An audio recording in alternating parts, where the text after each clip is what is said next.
You're listening to the N.W.A, the Nubian Wrestling Advocates. You are now about to witness the strength of street knowledge.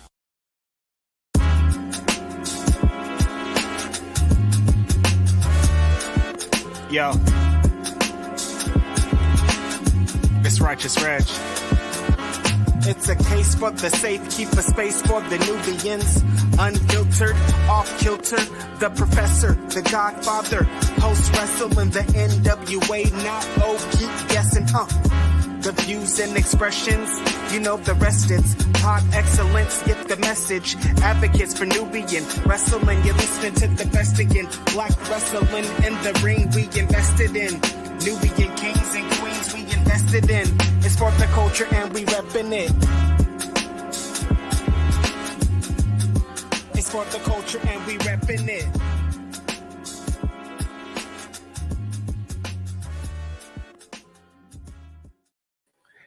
And welcome to the NWA Podcast, the Nubian Wrestling Advocates, the program all about getting color in the professional wrestling business. We are back.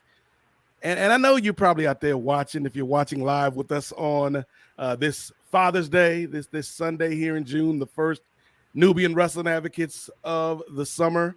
Like, why is Brother Nate the only person on the screen right now? And all I can say is, here it is. Just something to switch up the pace a little bit, something to change the game a little bit. We've got two great guests on tonight. One of the members of the Advocates is not going to be here, but I will let you know what we are going to do tonight because, here it is. It's a show that is going to have a lot of different thoughts and a lot of different voices and a lot of different opinions and a lot of different people kind of bumping into each other and jostling and whatnot. And some would say colliding, but we are trying to effort the Professor Kris Ealy. I don't know where he is out there in the atmosphere and the ethos. As I mentioned, the nephew will not be joining us tonight. Is that the good brother, Dr. Kris Ealy? Yeah, that's me. I don't know what's going on with the camera and stuff. Let's pull back the curtain and let the people know what's going on. So Andrew had a family commitment, so much love to the nephew. Andrew couldn't be here tonight. I just got through working a 59-hour work week, Chris. Like they owe me so much money in overtime at the day job. It's ridiculous. And for those that have not heard yet, this man Chris, in addition to being the mayor pro tem of Los Angeles, California, in addition to just returning from a wonderful vacation in Cancun that he spent with LeBron James, Anthony Davis, and the rest of the Lakers after they were eliminated from the NBA playoffs, the eventual NBA champion Denver Nuggets. In addition to being, one of the smartest and most knowledgeable people to cover this pro wrestling thing, and in addition to being a professor, in addition to being the new co-host of the Kings of Sport podcast, maybe even more important than all of that. I'm not even going to say maybe, Chris. I'm not even going to qualify it. Quite certainly more important than all of that. This brother Chris is nursing an injury. And I don't mean to put your business out here on Front Street, Chris, on the NWA podcast. But Chris is nursing an injury because he twisted his ankle this past week when he jumped the broom. Ladies and gentlemen, this is Kris Ealy, off the market. Much love to you and your beautiful new bride, my brother. Chris, let the people know how you're feeling right now, my man. I'm feeling great, man. I did 2 milestones last week. On Friday, I walked for my PhD. I earned my PhD like in 2020, but 2020 we were still in the pandemic, and I finished. And then 2021, they were still doing virtual ceremonies, but it was very important for my mom. She wanted to see me walk across the stage. It's hard for me to do that after brain surgery, but I did it for her and my family. I'm the first person in my immediate family to get a PhD, so that meant a lot to me. And then the very next day, I got married, had a very nice wedding ceremony to everybody that attended. I'm still trying to muster up forgiveness for the people who RSVP that they would show up to the wedding. And then on the day of the wedding, something came up. I had 3 people on the day of my wedding last Saturday that had dogs die. And my wife was right there when it happened. It's like 3 people in a row. They were either having to put their dog to sleep, or their dog just died. And I'm not calling anybody a liar. I know how much animals mean to people, but 3 times in a row is a little much. And then I had 3 people the day of also that had to get surgery that day. I don't know if when you're putting together weddings and you RSVP and stuff, you got to get the numbers exactly right. Get the head count. Yeah. So like, shout out to Marcus, who had already told me that he had prior engagements that day, so I didn't have to worry about him.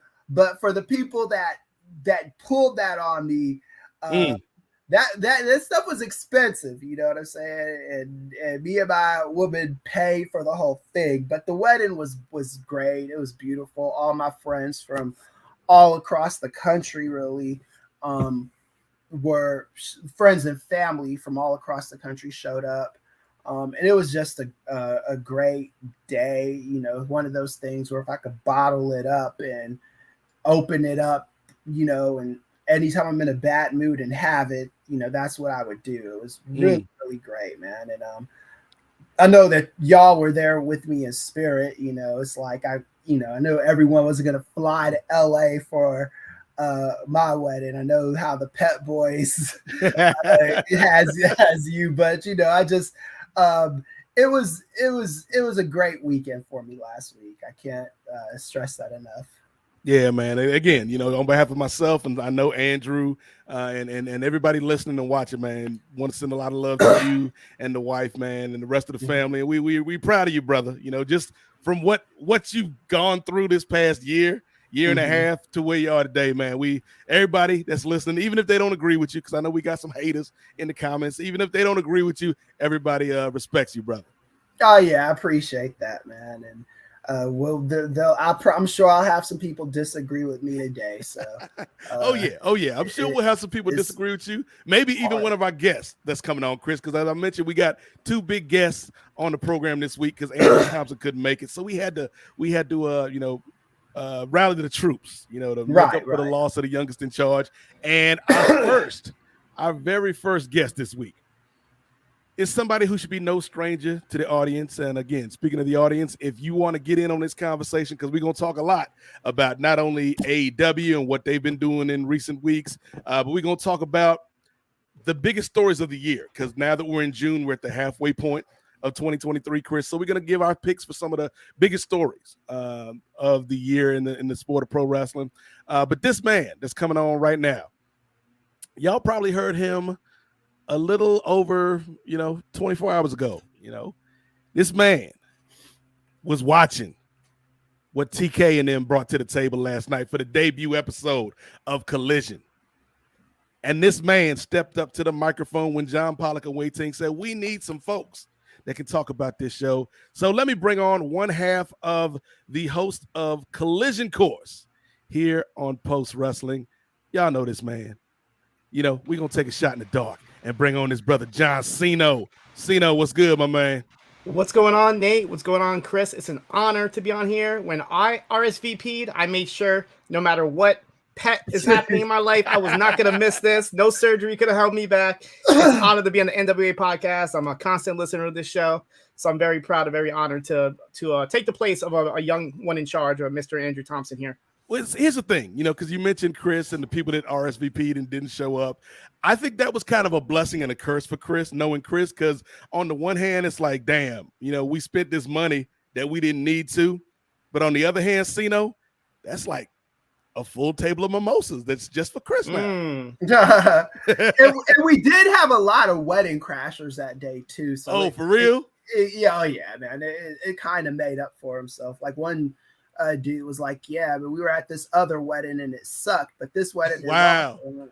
And wow. People do that. They just yeah. dipped on the wedding that they were invited to and came to your wedding. Yeah. And I was too drunk to care at that point. So it's like, congratulations on everything, Chris. Big week with the PhD and the wedding. So yep. Congratulations on everything. Absolutely. Thanks, I'm gonna ask you a question though, Chris. One last question about your wedding, because I know the audience of the NWA podcast need to know this answer. You talked about having wedding crashes. Was one of these wedding crashes a Nigerian giant, brother? Did Omar show up to the wedding? No, I think he got married a couple days before I got married. But yeah, if I had known that he was getting married that week, I would have definitely made a stop by his wedding. He could have came by mine. Yeah, man, it was that was a weird twist of irony right there, right? That he was getting married the same week I got married. So it's funny, Siino, because we have like a group chat on Twitter. So it's me, Chris, it's Andrew Thompson, and it's Marcus Vanderberg, the invisible hand of the NWA podcast. And we always, we talk about wrestling, we talk about politics, we talk about sports, and we knew Chris was getting married this past week. And I don't know if it was Andrew or Marcus, but somebody was like, how in the hell is this happening? Because Omos and Chris, the two men involved in one of the biggest feuds of the past 2 or 3 years, getting married on the same week, man. I was like, you know what? Maybe that's a sign, Chris. Maybe the universe is trying to tell you something, man. And we need to get Omos on the podcast so y'all can officially squash the beef. Y'all both married now. Y'all both grown man, husbands, maybe fathers one day. Y'all need to stop this, Chris. Right. Yeah. This is it's like the East Coast, West Coast beef in the 90s. It's media. It's a lot of media hype behind that. We all in the same gang, Chris. Right. Yeah. So speaking of gang, I don't know where I'm going to go with this transition. I'm kind of up in the air right now, Siino. But speaking of gangs, I'm going to see if I can land this plane. There seems to be some gang warfare in AEW, some factions, if you will, Siino, where we've got one group of people that have a problem with another group of people or another person. And one way to solve this problem is, hey, we all work for the same company, but you stay over there, I'm going to stay over here. And that is part of the impetus behind the show that you are now covering with the great Kate from Montreal every week here on Post Wrestling Collision.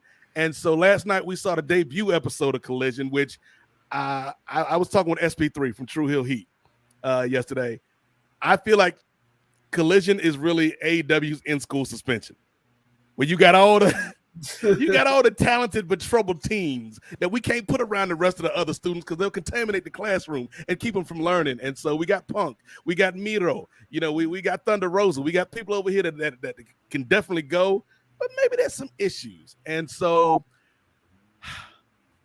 my first question to you, John Siino, watching this show last night, I want your immediate thoughts, but the biggest question of all, do you know the Muffin Man? How could I not know the Muffin Man? I feel like all I hear about is the Muffin Man since he started in AEW, and it's a gift and it's a curse. Obviously, a lot of people are talking about AEW. A lot of people are talking about this show, and probably there's going to be a good viewership of this show. But the unfortunate part of it is it's going to be because of the controversy. They want to see what he's going to say. They want to see what he's going to do.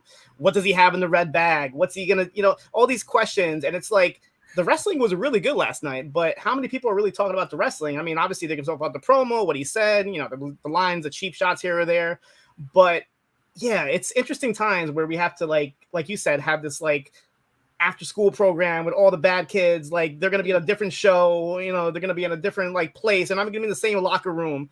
It's really sad in one way, but it's pretty freaking interesting. It's pretty intriguing. You know what I mean? Like you want to know what's going to happen. You want to know what's going to happen on Wednesday. Like, are the Young Bucks going to come back and say something? Is MJF going to say something being called not the real champion? So it's like your weekly drama, right? It's like your soap operas. You want to tune in. You want to see what's going to happen, on your telenovela. You want to know what's going to happen next week. So it's interesting, but the negative part is it does take away from a lot of the good talent. You have your Andrade making a return, Miro making a return, first time since All Out.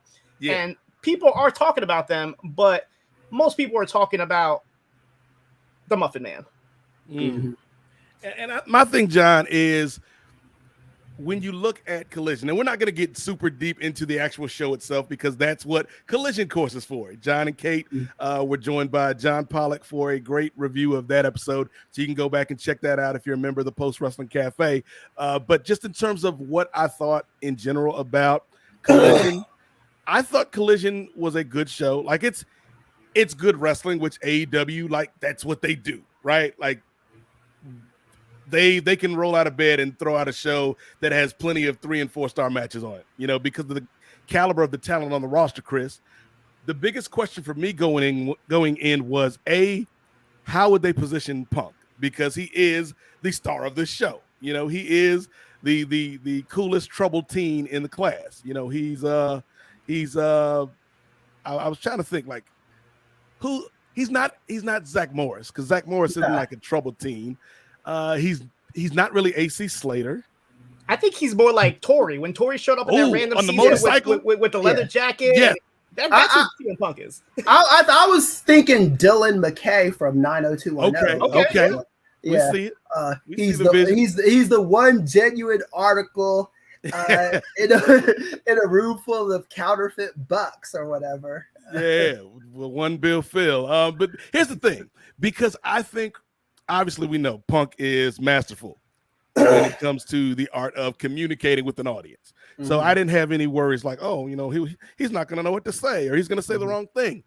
The question is, can you sustain this, Siino? And I think that's maybe the question you and Kate will, work towards answering over the next few months of this show, because I saw a lot of interest for that show last night. But is that going to be something that is sustainable? Is that going to be something that you can build upon? You know, because as great as I think the show last night was received, we know we're in an age, especially after the pandemic, where people's attention spans have been greatly shortened and people want to move on to the next thing. People want to move on to what's next. Like movies, they're box office bombs all around. Shout out to that. I was going to say Good Brother, but that's disrespectful in terms of, you know, how they identify, but also disrespectful because I don't think that they're a good person. But I was going, Ezra Miller, like we've seen The Flash, like nosedive. The Little Mermaid. I like The Little Mermaid, but Little Mermaid ain't making no money on these streets, Chris. Yeah. So it's like entertainment wise, and I think you can speak to this too, Chris, because you've, besides politics, you've also done a lot of work in the entertainment space. Like the way people consume stuff post-pandemic is different than 5 years ago or 10 years ago. And so when we bring it back to this show right here, Collision, do you feel like it has legs? Do you feel like this is going to be something where people tune in for the first month to see what Punk has to say, and then after a while it's like, well, we've seen that trick before. What else is on? Yeah, I think Punk is going to have to be exclusive to Saturday nights for that show to be successful. I was actually listening to John and Kate's show before we got on the air. I was listening to it this morning.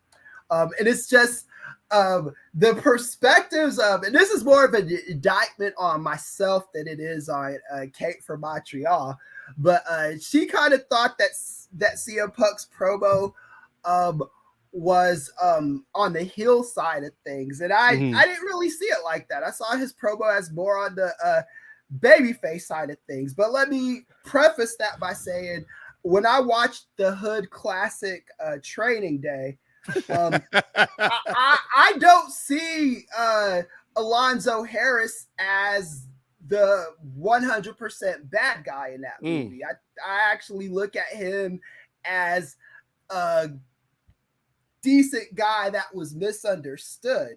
I think because he did have a deal going with the Russian mafia, Chris. Spoiler alert. He had a deal going on with the Russian mafia because he took out one of their dues, right? And then the thing with Alonzo is that all the stuff that he asked Hoyt to do, Hoyt didn't have to agree to any of that stuff. You let a rapist go. You know what I'm saying? You got wet on the job. You did all kinds of all Hoyt was asking. I mean, all Alonzo was asking you to do was break one more rule, you know, and like, why couldn't you do that, you know? But what's one more rule? Yeah, exactly, man. You got wet on the job. You let a rapist go. You searched Macy Gray's house without an actual warrant. Like there was these are a bunch of rules that you broke. And granted, Lonzo did put a gun to that guy's head. And then said, "It's not like I put a gun to your head," but like I said, it's more of those like kind of perspective things. I think CM Punk sees the vantage point that I look at the lens I look at CM Punk at through is he feels like he's the guy that takes his job seriously in a company filled with cartoon characters, you know. So that was kind of the way I look at CM Punk. And when I watched the show yesterday, it felt like a special show, you know, like if I had to choose between watching that Saturday night show versus a WWE pay-per-view, or whatever they call them nowadays, I think premium live event, Chris. Premium live event. Yeah, I think I would have left my my TV on AEW. Because I thought the show was good. It wasn't like filled with surprises and stuff like that. I think it was it was a tempered down show, but it felt special. The Elton John song at the beginning of it, you know, I'm a fan of Elton John, so I liked it. I just really do appreciate and shout out to Jim Ross as well, because I've said this on the show before, Nate. I'm a Jim Ross fan. I think that I think that the wrestling fanboys kind of need to give him a break a little bit. It's like I'm a sports fan. I come from an area where, you know, I've listened to Vince Scully announce baseball way past his prime. Pat Summerall and John Madden announced football way past their prime. Marv Albert announced basketball way past his prime. I think that just comes with being a sports fan. I think even though Jim Ross isn't always 100%, he adds credibility to wrestling that you don't get from other announcers. So I felt bad for him because he really shouldn't have been on last night, because that fall, those picks, he did not look good from that. But I think Jim Ross being on that show, I think that CM Punk on the show, just all the wrestlers that we hadn't seen in months at this point being on the show made the show a good show. I'm on the West Coast, so it comes on at 4 p.m. out here. So, or was it 5 p.m. out here? So I'll be watching the show before day. That'll be your dinner time entertainment. Yeah. I got no problem with it. So, I think, you know, kind of getting back to the Muffin Man of it all, John Siino. Like I dug the promo, you know, to Chris's point and to some of the points from some of the people that we saw commenting. And again, if you do want to get your comment first in line, you know, if you want to skip the line, if you you know, want to be a star in these comments like this man Phil Brooks, hit that super chat button and we will get to your comment first and foremost. But in terms of the character work, I believe that CM Punk is going, like, they're gonna have to play this really weird game of 3D chess where you've got the Elite and you got Punk. Both are baby faces, both are heels. Like it's this advanced level of trigonometry. This is what Vince Russo wished he could do with Shades of Grey back in WCW, where you actually have compelling reasons to like or dislike either side. And so I think the biggest thing for me though is with Punk. The other thing we got last night from the promo, Siino, was the idea that, hey, I never lost this title. And so it kind of sets up this pocket universe. You know, we used to have the Cody verse in AEW, the Devante verse, if you will. And now it feels like Collision, at least for the immediate future, is going to be this pocket universe where CM Punk is kind of the kingpin. And so just as a viewer, Siino, and as somebody who covers this stuff, like, do you think that's a formula for success? Like, just kind of not a hard split. I think Kate said it best last night. It's almost like a soft brand split. Yeah. Within AEW. So how do you feel like that's going to progress with this show, man? Yeah, so speaking on Punk, like, I know we're going back and forth between him being a babyface and a heel, and Matt Holland put a comment saying that he thinks that Punk is going to be a tweener. And you brought up the Cody verse, and me looking at your Cody shirt, maybe remember when Cody was on a different verse, the Hour verse. And what was Oliver Queen? He was a vigilante, right? He wasn't a bad guy. He wasn't a good guy. And Punk, especially in Chicago, came off like a vigilante. Like, I'm here. I'm going to be fixing things. I'm going to be doing things for you. You might not like everything. You might not like everything I say, but at the end of the day, I'm doing what's right. Now, that works in Chicago. Will that work in Toronto, in Hamilton, in you know, all these places they're going to Canada? I don't know. He's going to be here in Newark in a couple weeks. I don't think it's going to work here. So it's really tough. And then back to the East Coast, West Coast thing you're talking about. What was the best part about that, right? Tupac had a diss. Biggie came back with a diss. So Punk keeps coming with these disses every week, and we hear nothing from Kenny Omega, nothing from the Elite, nothing from Hangman Page. Then either we're all being worked for this eventual big match, or we're all just going to be like led to a land with no promise at the end. Like, it's really tough in this, you know, like, I was conflicted. Actually went back and watched the show today, and I'm trying to listen, and I feel like there was some little tiny bits of booze, and I'm like, is this like some fans like just not like seeing through his bullshit at this point? Even if you're in Chicago, you're like, all right, we already had this. You already came. You're the savior. You left. You're coming back again, and it's like, are we going to deal with this again? I don't know. So just the fact that you heard a little bit of booze, I'm going to be there in Toronto next week for the second episode of Collision, and I'm expecting a hard crowd. I don't think they're going to put Punk on the screen, let alone wrestle, because I feel like he might get no, they have to. This show is built around this man. Yeah, I agree with Nate on this. I think he's got. Look, I think Punk is a polarizing figure, and I do think that.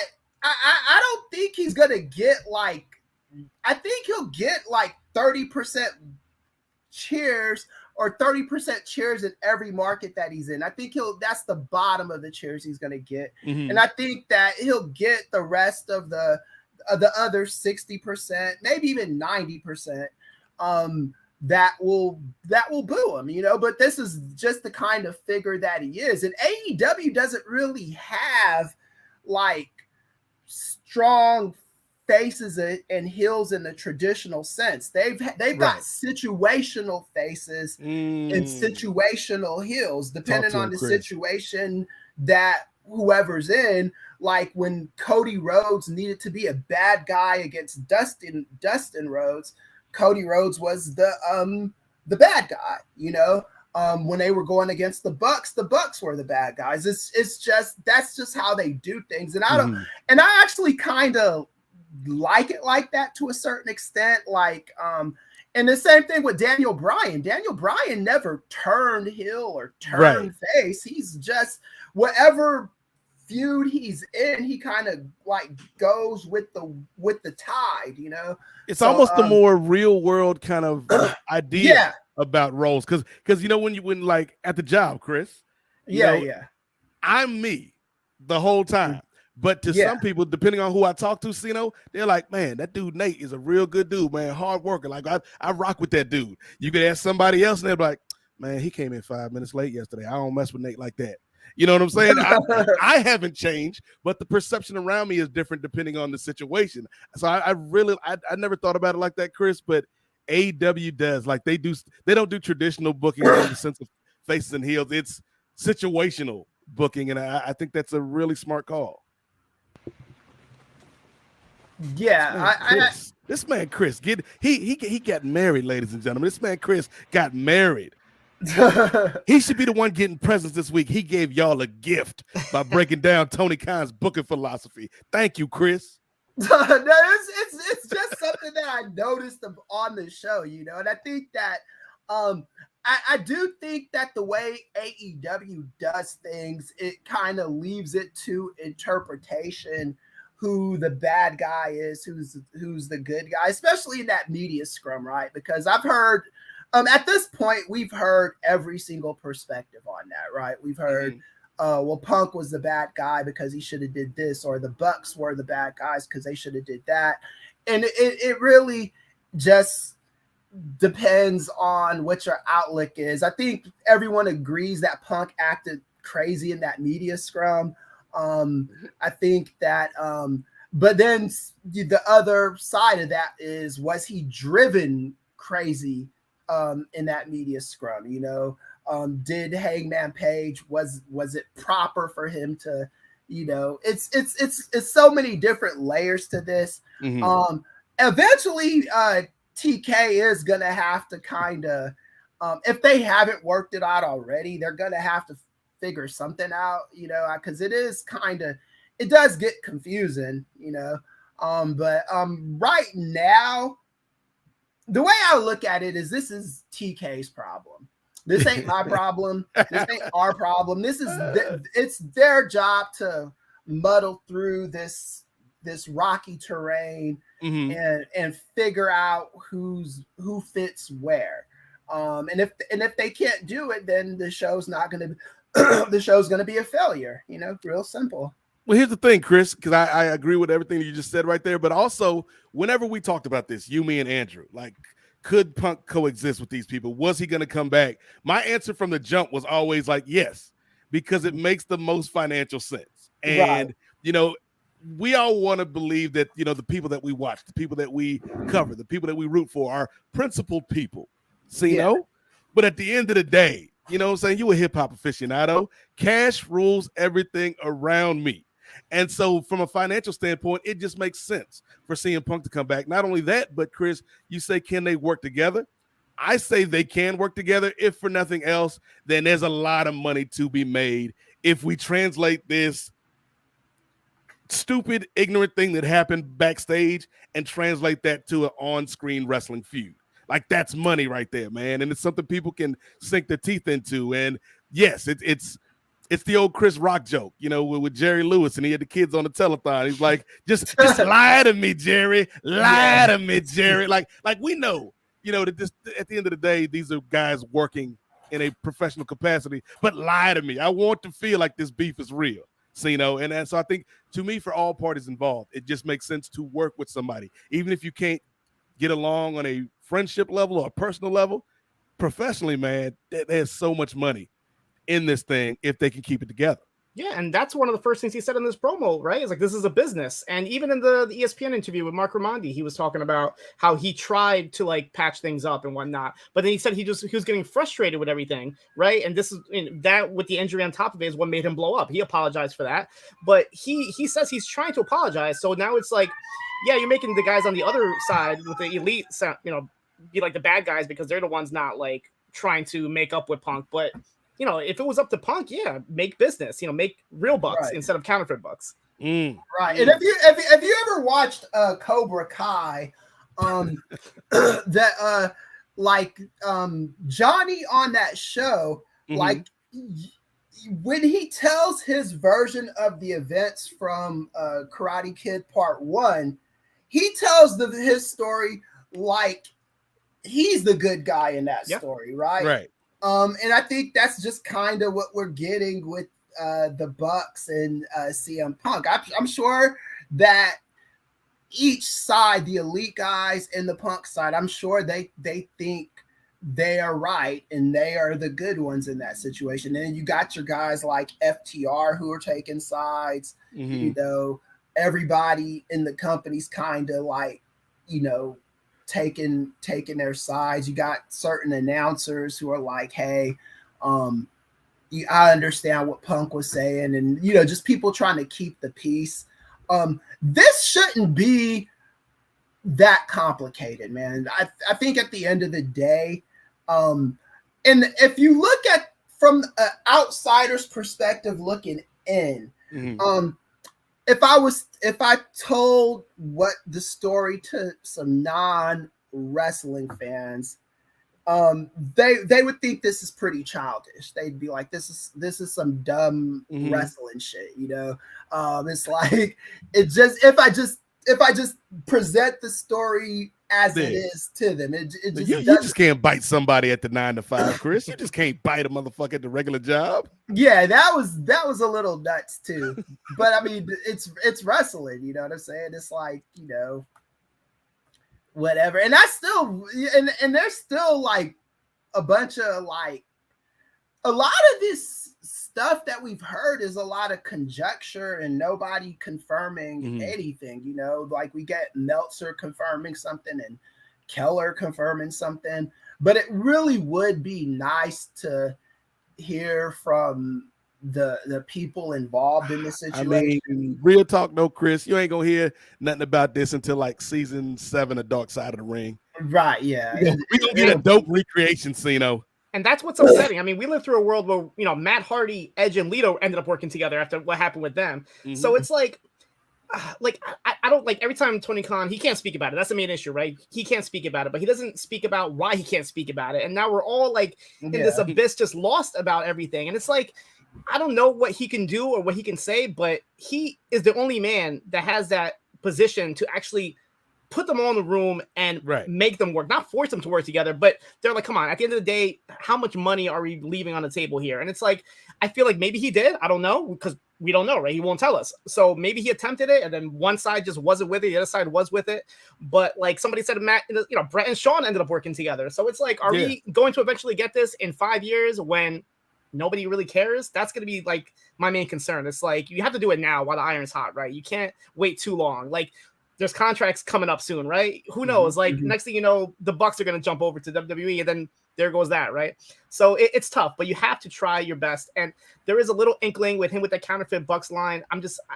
Maybe there is a hope of them secretly doing something, but you have to let the world know. You can't be dragging us along week after week after week, because people are just going to get tired of it and just change the channel. Yeah, you know, there's something to be said for a slow burn, but you got to give people breadcrumbs. And I think like right now they're not running the risk of turning people off because it's the hot thing, right? It's like, oh, he's back, the drama.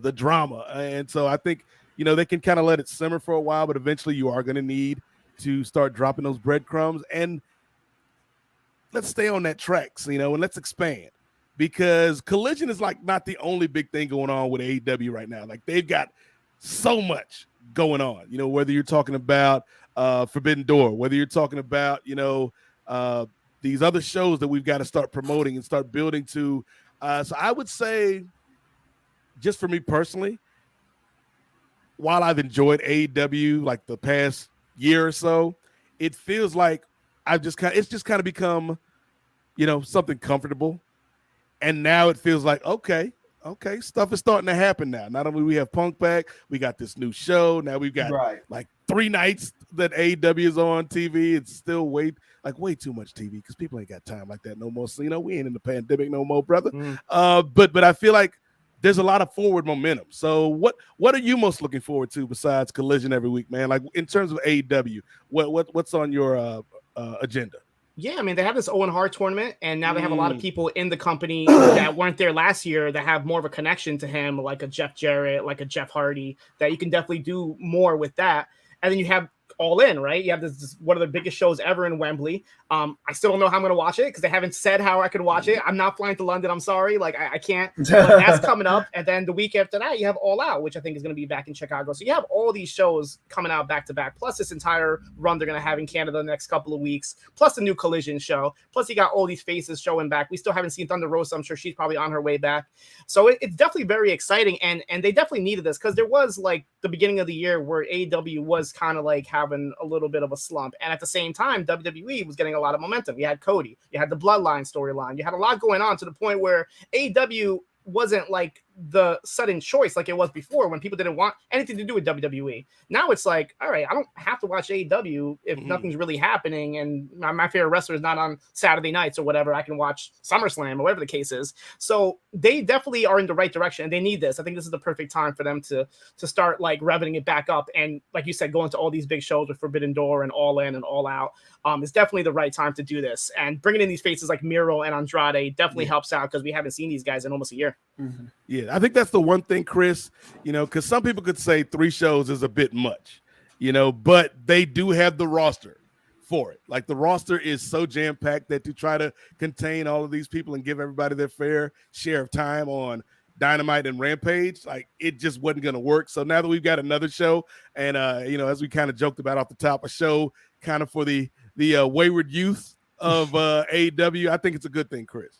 Yeah, I think so too. I think that like as long as the content that you're putting out is good and compelling, you're not going to have to worry about people watching it. People will find it. People will find you. If you could make it appointment television, then all the better. Like right now, these first few shows I'm going to be watching at home. I'm going to listen to John and Kate when they do their reviews. If I'm home or at the very least the next morning, I think that AEW is in a very good position right now, just optically with the shows that they're doing. And I think they just kind of need to ride this momentum. I think the Punk stuff, I think what happens with us as wrestling fans, we get too in the woods on whose fault it is and whose fault it isn't and stuff like that. Stuff that really doesn't have a lot to do with us. Right. Stuff that's like we're just at the end of the day, we're just outsiders looking in.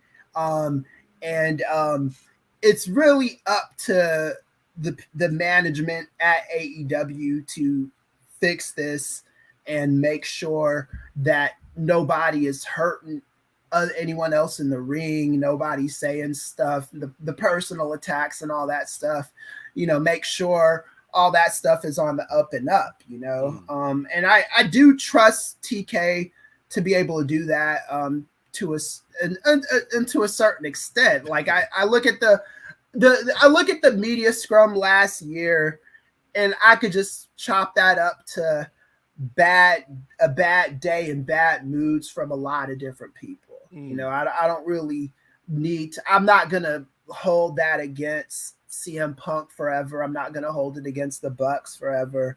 CM Punk, he said he made his apologies. Nobody came out and said he didn't make his apology to TK. So, I mean, what else is there for us to do as fans? If you don't like it, then the option is to not watch it. Chris, you keep saying that word, man. You keep saying, it's about the fans, right? It's about how the fans react. It's about how the fans respond. You keep saying that word fans, and as anybody that's watched this NWA podcast or listened to the NWA podcast, they know that there's one brother who's kind of like the Candy Man. If you say his name 3 times, he shall appear. So it is with great pleasure and with great respect we bring on a friend of the program, a voice who should be very familiar to all of the postmarks watching and listening. He's hopping that forbidden fence, coming over from the post once again, from the torch. I mean, let's see if I can spin this into a way that makes it seem like I meant to say from the post. It's like he's in the low post, Chris, because you got to have a center to build your team around.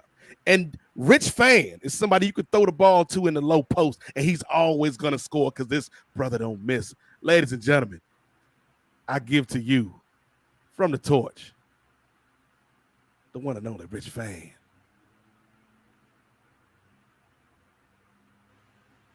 Rich Fann getting that Sting entrance. There he goes. The lights had to go down, snow had to fall, and now Rich Fann. It's Fann. What's good, brother? Not much. First, thank you for that introduction. I would say if I'm in the low post, being 5'9", I got sharp elbows, but I ain't gonna be able to do much more for you. It's been a pleasure. I will say, to borrow my buddy Phil's commentary, I don't chase fans. I am a fan. And so it is a pleasure to be working with y'all and looking forward to chatting tonight. Well, since you brought him up, Rich, let's stay real quick because we just talked with John Siino, who is the new host of Collision Course, alongside Kate from Montreal here at Post Wrestling, and they did a great review of Collision, the first episode last night. But let's get your thoughts really quickly before we shift gears, because this was a show built all around that Muffin Man, Phil Brooks, Rich. So, what were your thoughts on the promo, on the show, on the ESPN interview? If you still have thoughts to give about that, like, what are your thoughts about the last, kind of week for Phil Brooks? Sure. I'll start with the interview. I thought the interview was pretty straightforward, and much like anybody at work, it's clear he don't like Hangman.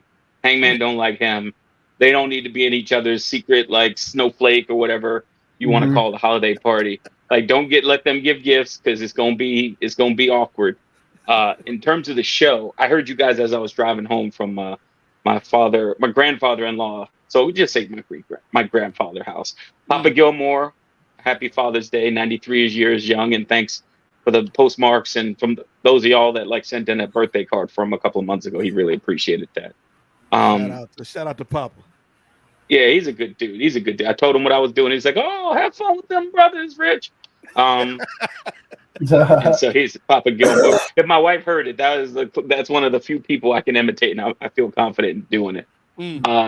When it comes to Phil, when it comes to CM Punk, when it comes to everything that happened on Collision, I heard you guys talk. I listened to Kate and Siino last night / this morning when I got up, and I think if you compare what he did when he was going towards dealing with the straight edge society, a lot of those mannerisms, I think people on Twitter picked it up, were very much mirrored.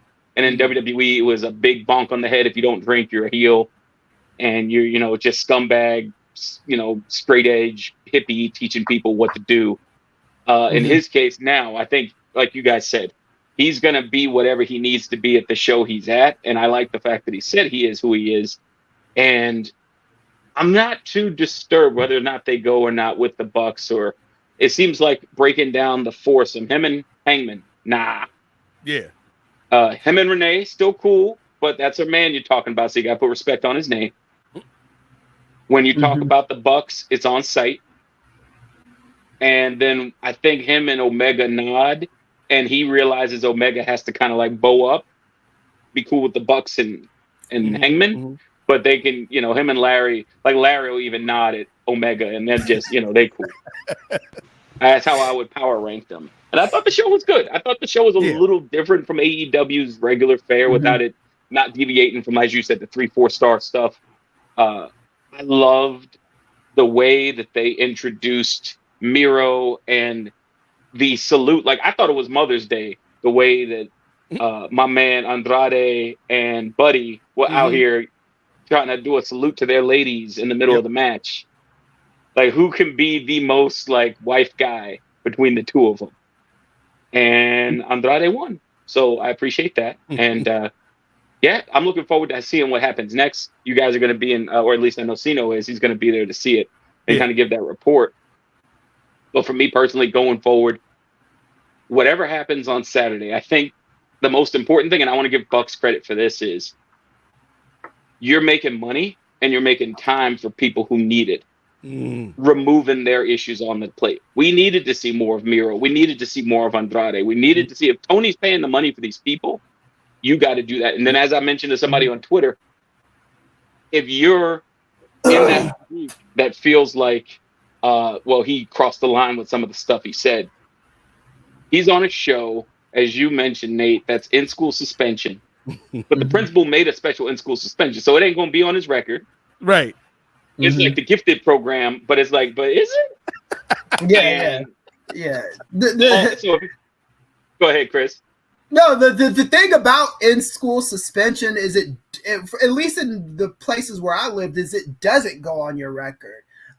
That's why you rather in-school suspension than out-of-school suspension. Yeah, but it looks like TK's Big Big Brother Club program, like Big Brothers, Big Sisters for these wayward teens, Rich. Right. He's like Scott's Tots. This is Cons Bonds. He's bonding with these kids. He's trying to bond with these kids. How do I reach these kids? That is where Tony is with these kids. And he got the lead dude, and he's like, I don't know, Mr. Khan. I don't think I'm gonna graduate. And he's like, you're gonna graduate, Phil. You're gonna graduate. And meanwhile, the kids who are over, the kids from the other side of town driving in, You still cool with that dude? That dude slashed my tire. Well, you got a Beamer, Bob. You're fine. You'll get a new one. And I just think when he said, the way I cackled last night when he said the only thing I can apologize, if you're seeking an apology, you're softer than the dudes you support. Yeah. I could only think of the people who wrote to me and my main man WH, who I'll be with for MCU later this summer for MCU's Secret Invasion. Yes. I can think of the folks who tweeted out Canada as a country are rebelling against CM Punk and they're not showing up because he denied them the access to the elite when they first came through Canada. Like, as a Canadian, WH did not stand for that. And I think that's one of the bigger issues they got to work through. And I want to give the Bucks, like I said before, the credit they deserve for that. Because they sold it. They're like, hey, back in the day, this would have been a T-shirt. Like, Counterfeit Bucks would have been a T-shirt. And then now on Pro Wrestling Tees. And then also, hey, watch stuff on Wednesday, Friday, Saturday, the pay-per-view, blah, blah, blah. Yep. Like, end of the day, you're giving people money. You're making money. Everybody should be able to eat. If you don't want to wrestle each other, God bless. My only concern with this is, as we get to the end of the year, if the Bucks and Kenny, or more so the Bucks, if anything, don't want to play ball and they want to let their contract run out, go to WWE, I don't see that as a negative. I see that as just like when Cody left, the position of timing and what you want to do. And honestly, if I'm being real, I know there are going to be some folks, I'm sorry, postmarks, that will be upset.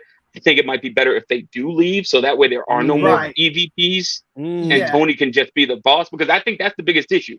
You can't have a in-school suspension for a fight like that fateful fight between AC Slater and Zach Morris in Saved by the Bell when AC is also a student teacher, because that means Zach going to jail. Yep. Right. And that's the issue we got going. The dynamic of, like people were saying, like over on the Torch, we had folks who wrote in or said things like, hey, man, it'd be good if like Dustin Rhodes or someone like Billy Gunn could pull him to the side. You can't pull aside your boss. Right. And be like, look, bro, you shouldn't be beefing with the dude on the fry later. Because that's no disrespect to Punk. He's still the dude on the fry later. He might be cool with the manager, but you're the assistant manager. Right. Yeah. And that was my, we said this on the show a couple weeks ago. We were like, look, you guys are the EVP, so you don't get to choose who you are gonna like deal with or not deal with. As EVP, as management, it is your job to deal with people that aren't management, whether you like them or not. And this is, in my opinion, this is a good lesson for the EVPs to learn. You know, it's like, hey, this is what being a manager entails. And if you don't like that position, I think it might be best for you to go to WWE, you know. And I don't think anybody ever is hurt by a fresh coat of paint. I think that Randy Orton in WWE, he means nothing to me at the moment, but if he went to AEW, I might be more interested in them. Like, the Bucks don't really mean that much to me right now in AEW, but in WWE, maybe the interest level goes up, you know? And here's the thing, you know, you talk about interest level, you talk about WWE, Chris. One of the reasons I love having Rich Fann on, besides the fact that we always have good conversations, John Siino, is Rich knows. Again, you know, he's the center, he's in the post, but he's like that Nikola Jokic, man. He like the Joker. He knows how to set up. He knows how to get at assists, because when you talk about the EVPs, one of the things I always kind of bring it back to, in part because I'm in the tank for this particular brother, but also because I think it's a fact, Rich, is that when Cody left, I think that there was a bit of a vacuum that was caused, because, you know, you can say whatever you want to say about Cody in ring or Cody as a character, but I think in that group of EVPs, Cody was the adult, right? Cody was the person who had done management type stuff. Whereas, you know, no shade on Kenny or the Bucks, but like, it's like your first time gig and you the manager. Like, you have no experience. You know, you're a great wrestler. You're great, you know, at promoting yourself, but you ain't been the boss before, in a way that I feel like Cody was a bit more mature, a bit more of an adult. Right. And so when Cody leaves, that dynamic shifts. And so this is all just a big lead up, Rich, to get to talk about Devante, because I'm sure we'll hit some more AEW topics as the show goes on. But I did want to get Rich's opinion on this, because I want to say the last time we talked to Rich might have been right after WrestleMania. I think it was right after WrestleMania, and we saw what happened with this man Cody Devante Rhodes. Chris, laying in the middle of the ring, didn't finish the story, got a rubber chicken laying next to him. Brother was in the mud, and now the story has continued. We went on this side trip with Brock Lesnar, and now it appears that in the middle of the side trip with Brock Lesnar, we're taking a side trip with ex-con Dom here, Rich Fann, and so we talked about it in the immediate aftermath of Mania. I didn't like the decision. I thought there was a way, like if you wanted Roman to have this 1,000-day reign, whatever, you could have done it in a way where Cody still wins the WWE belt, Roman retains the Universal belt. Like however you want to get to that, I think you could have told that story, but still given Cody his moment. Because it feels like this detour that we're taking, the hard times, if you will, Rich, that they're putting upon him, it's making the Cody character less interesting to me. Like, and it's nothing he's doing, right? I think Cody is doing the best with what they're giving him, but I'm not interested. And if I'm not interested, the guy that's, spent $20 on a nefarious means site to get a Cody Rhodes Master P shirt, if I'm not interested in this man, Rich, then they're doing something wrong. Yeah. I'm still interested. I do think ex-con Dom leads to some fun opportunities because of Cody's relationship with being a generational wrestler and kind of them having that similar relationship. And I think Cody can bring a little bit more out of Dom in terms of the snidliness. Like him slapping Cody in the face and then jumping behind mommy is some grade A. Like I need that in my veins. Like the level of cowardice that Dominic is showing and just completely removed from his dad now is hilarious. The one thing they do need to do, though, is once the Civil War is done between the Usos and the Bloodline, we got to get that story finished. Yeah. Because the fall of the House of Roman should lead to the rise of Rhodes.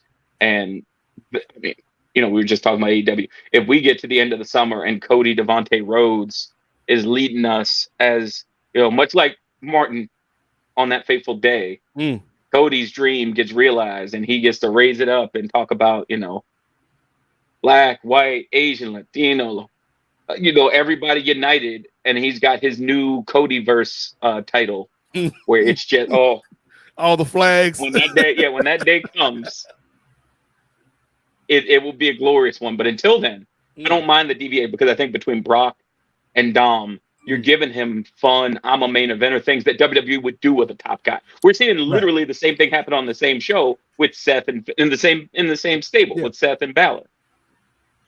That's a good point. Siino, what do you think about what's been going on with this man Cody Devante Rhodes since WrestleMania?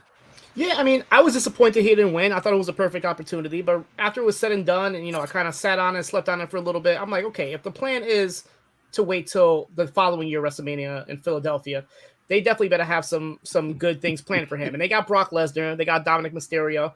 I think there's plenty they can do to keep him occupied till then. We mentioned the Bucks and Omega. Who knows when their contract is up? Maybe it coincides with him having a feud with them before WrestleMania happens. Send him down to NXT. Bring back the Dusty Classic tournament. Have him try to find a tag team partner and win the tournament for his dad. After he raises the trophy, he's like, Dad, I did it for you, but what's next?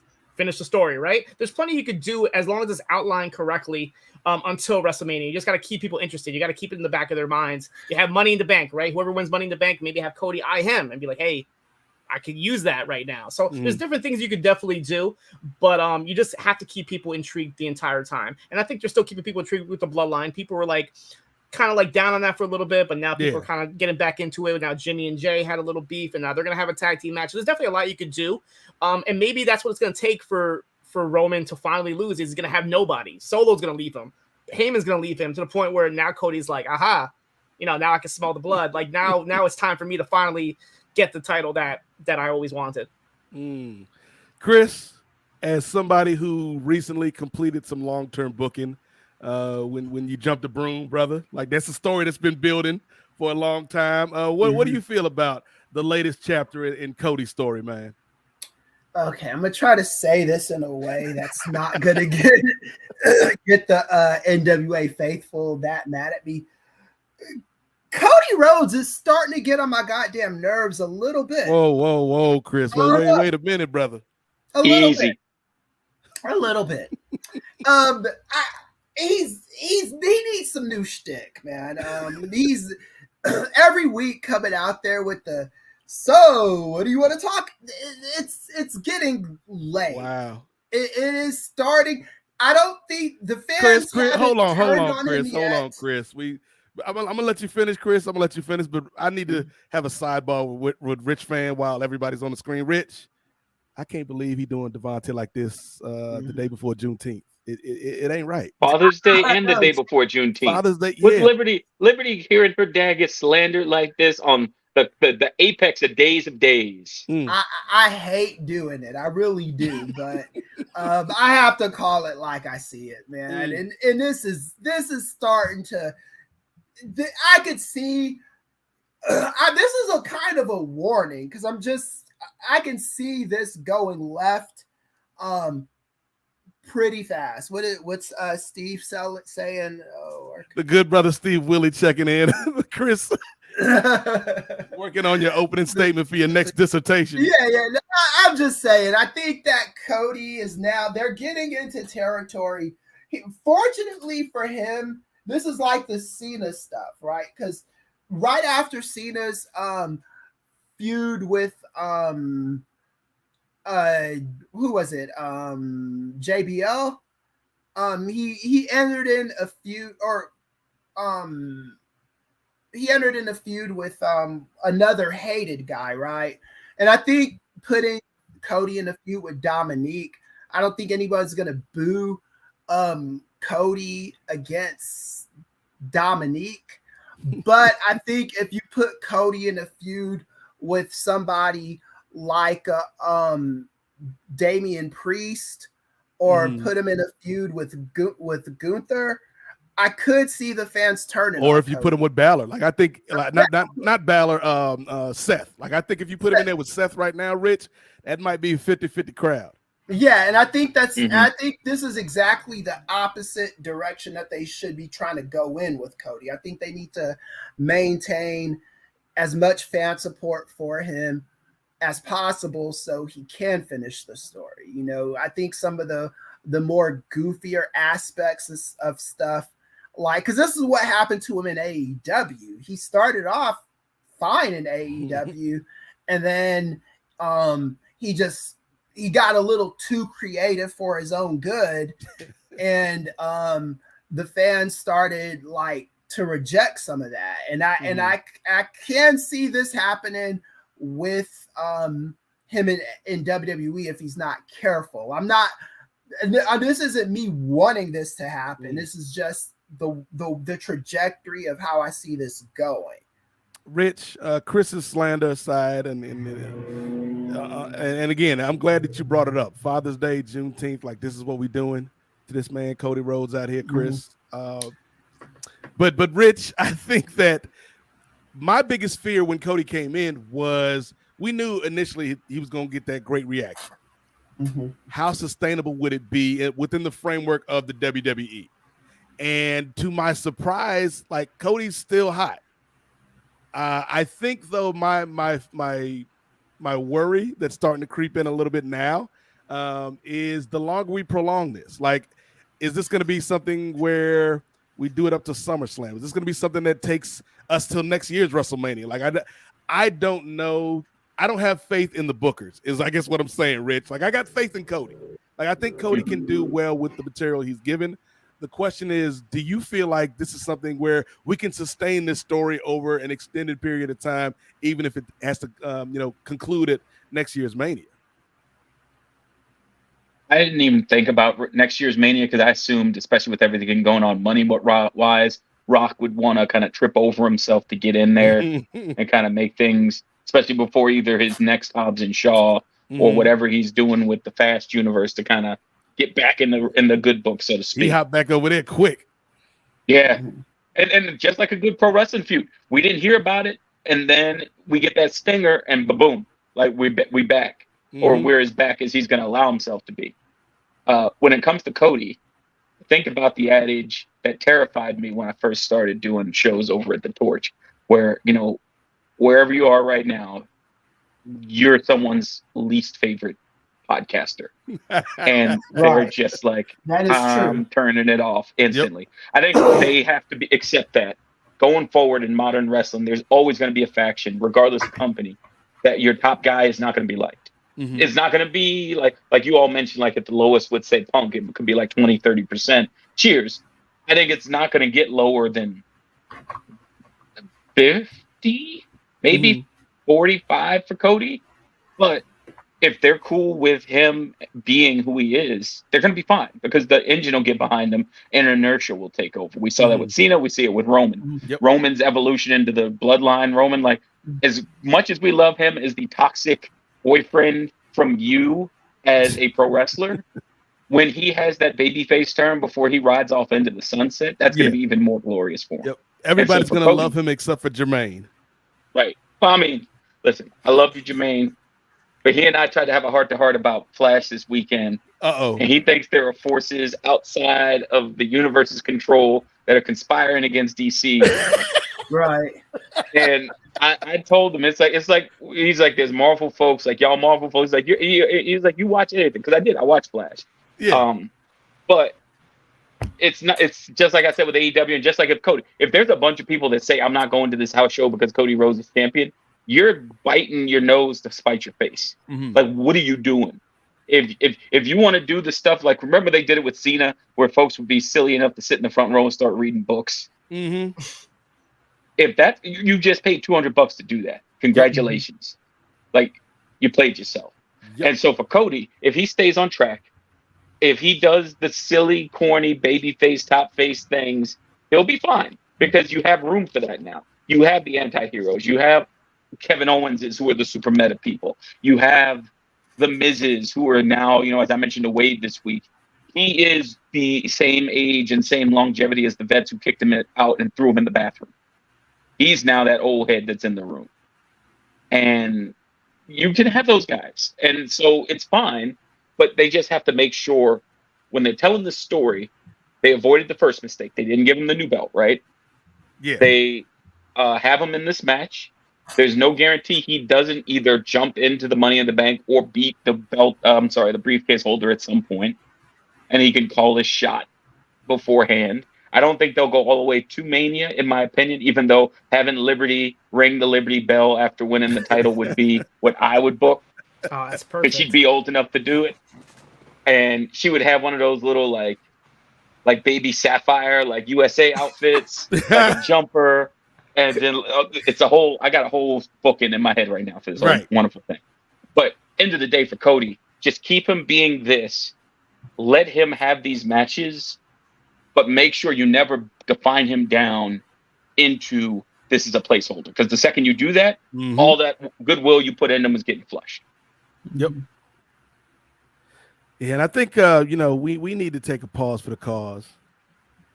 There's a really good comment in here, and I'm gonna bring Kris back on screen in a second. I know I got it focused on this good brother Rich Fann, but let's go back to Kris, because Kris, it's a lot of love right now in the comments for Kris. Everybody's happy.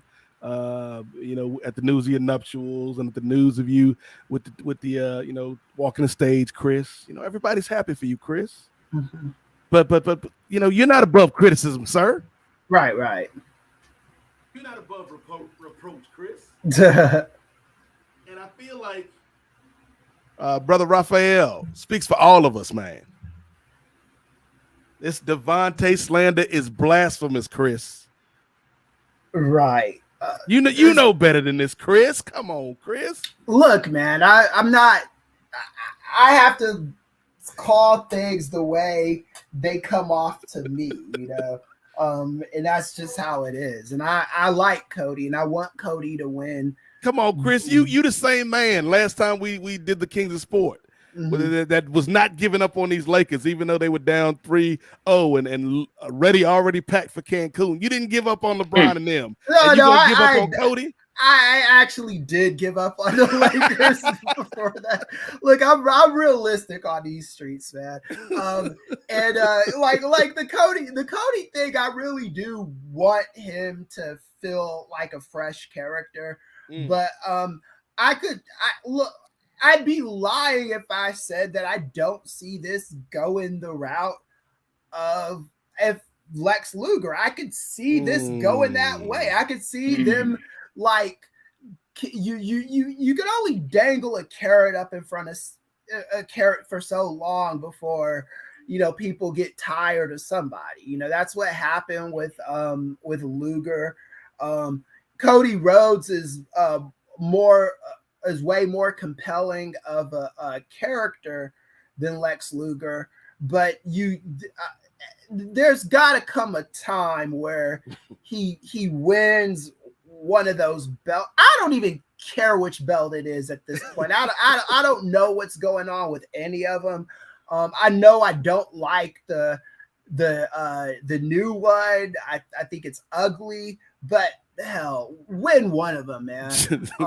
And I said on this show a while ago, and I think you might remember this now. I said I wouldn't be surprised if they went with the Universal title lineage instead of the world title lineage. I don't know if they made a decision on that front yet, but it sounds like they might be going with the Universal title lineage, but just give him one of those belts and tell new different stories.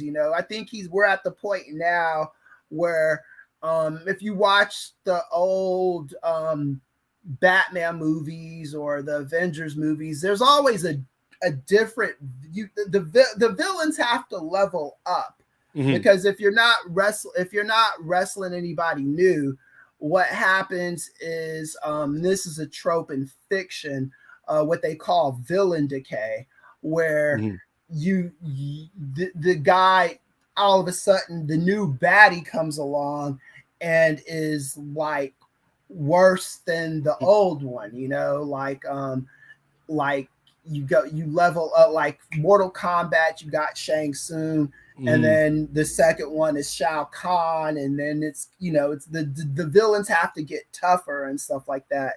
And Cody Rhodes, just right now, it just doesn't seem like he's leveled up. If anything, it seems like he's kind of stayed stagnant. I don't mind him feuding with ex-con Dom. That's a downgrade. It just is. It's not. You were feuding with the tribal chief, and now you're on a detour. Feuding with someone that if he was in the ring with Roman Reigns would beat him in like 2 seconds. See, Chris, this is where your villain decay is a perfect analogy, because I don't want to ever bring this man up on Father's Day, but I have to. This is the Cell games from Dragon Ball Z. During the Cell games early on, they were fighting schmucks. And then they built up, and all of a sudden Cell's like, and just like that. Like for right now, without being racist, Cody doesn't have a Frieza. Be calling him monkey and whatnot. Like, he don't have Majin Buu. He doesn't have but he can have a Cell games. He can have a little messing around with these fools and work his way up to the top till he finally gets the final form Cell. But you do have to, you have to Mr. Popo again. Black History Month, I ain't bringing up no Mr. Popo, but right now, those racist cartoon character. I mean, that's how his lips that big. Like, even as a kid, I'm like, how is, like, y'all know, like, that's like literally, other than Piccolo, the only black dude on this show, right? And you made this man like even my dad walked in. Like, it was one of those things where, like, everyone's my mom did that too. My mom was like, "What the hell are y'all watching in here with the Mr. Yo, that's a great, like, Elseworlds podcast episode we need to do one time. Like, the most racist cartoon characters ever. Like Mammy from Tom and Jerry. Mammy Two Shoes. Two Shoes, yeah. Michigan J. Frog was kind of racist. The Kool-Aid Foghorn Leghorn. Foghorn Leghorn, yeah. You know who he was with in the Confederate? Yeah, he was Confederate through and through. I say. All those World War II cartoons that Disney and Warner Brothers want us to forget about. Yeah, like that's what about work colleagues said. Why does the Kool-Aid Man sound like Louis Armstrong?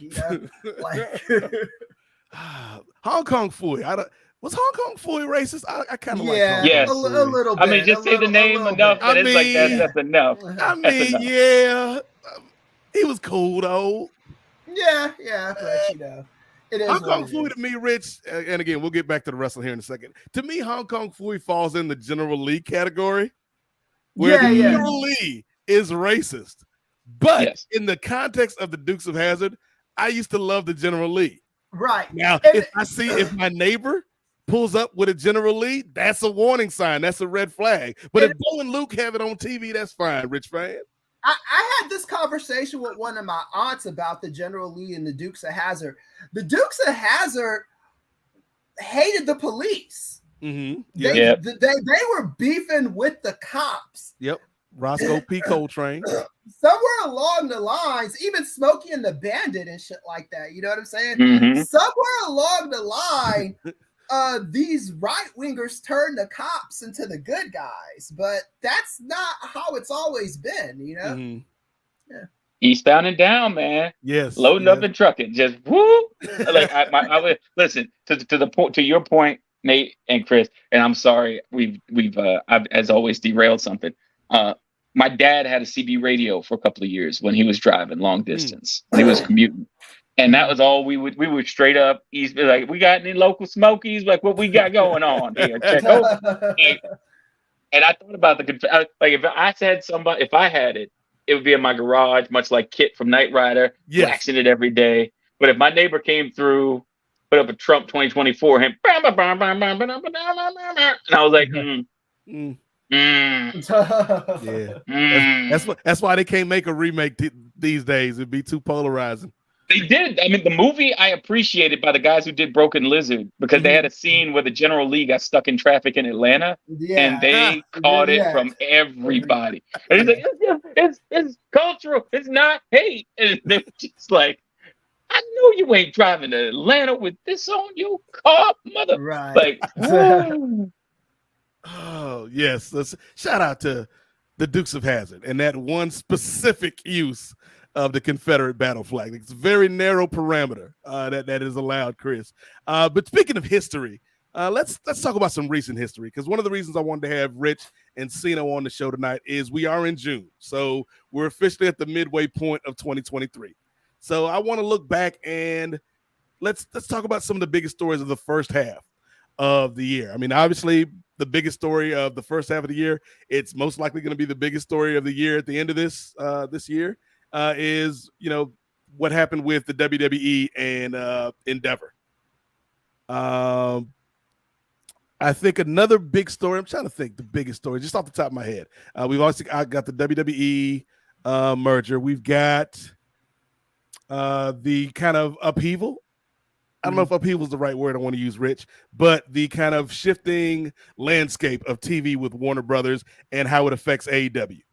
Like, I think that's a big story that is still developing. Another story that I think I want to talk about, I know Chris will probably want to talk about, is the continued story of Trinity and Mercedes. Right. And their journey and their successes outside of that WWE structure. And so let's go to Siino first. Siino, what would you say, just kind of off the top of your head, are some of the biggest stories of the year that come to mind just looking back to January? Yeah, I mean, obviously the Endeavor purchase of WWE, but I feel like we're probably not going to see the repercussions of that for a while. It's going to be a while before we actually see what's going on. I do like what you brought up with Mercedes and Trinity, because it's really interesting, especially with them kind of choosing different paths, with Mercedes doing the Stardom, the New Japan route, and then Trinity, who's been pretty much killing it on Impact. Like, I've been a constant viewer of Impact for a while now, and I think Trinity's just like brought in so much more spark to that Knockouts division. I'm loving all the matchups with Giselle Shaw and Deonna Purrazzo. So I've been loving what they're doing there.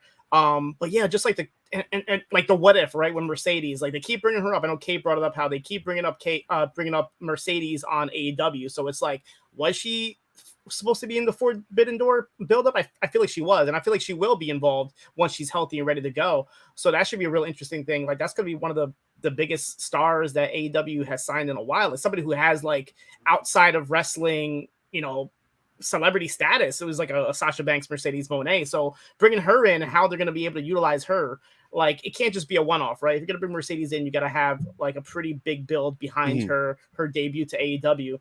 But yeah, just love it. Like Trinity, I know she's even like mentioned like doing things outside of Impact. I would love Trinity, you know, do some indies, we have a House of Glory here in Queens, do a House of Glory, do a GCW. Why not? Just people that have been brought in the WWE system that never did the indies are the most fascinating wrestlers in my eyes. Like a Matt Cardona, somebody who just got brought up by WWE and he just exploded on the indies. So I just love seeing that, seeing exactly what they can do when they are not restricted in the WWE bubble. And real quick, shout out to the good brother Ray Williams, who is now down with the Kings of Sport, who was sending some love to John Siino on the premiere, the maiden voyage of Collision Course with you and Kate. I'm looking forward to see how that show evolves. Rich Fann, what's some of the things that kind of came to mind this year? Whether it's stuff that you and Wade talked about, or whether it's stuff that the audience has kind of been bringing up to you. Like, where's the pulse at right now? Like, what are some of the big stories of the year so far, in your opinion, brother? I think one of the bigger stories is, as you mentioned, Zaslav and everything going on with Warner, and how that's tied in the collective ecosystem of television. So not just AEW, but even WWE, as they open up. This is the month, June is the month where it's the end of the exclusive negotiating period for Fox and Universal.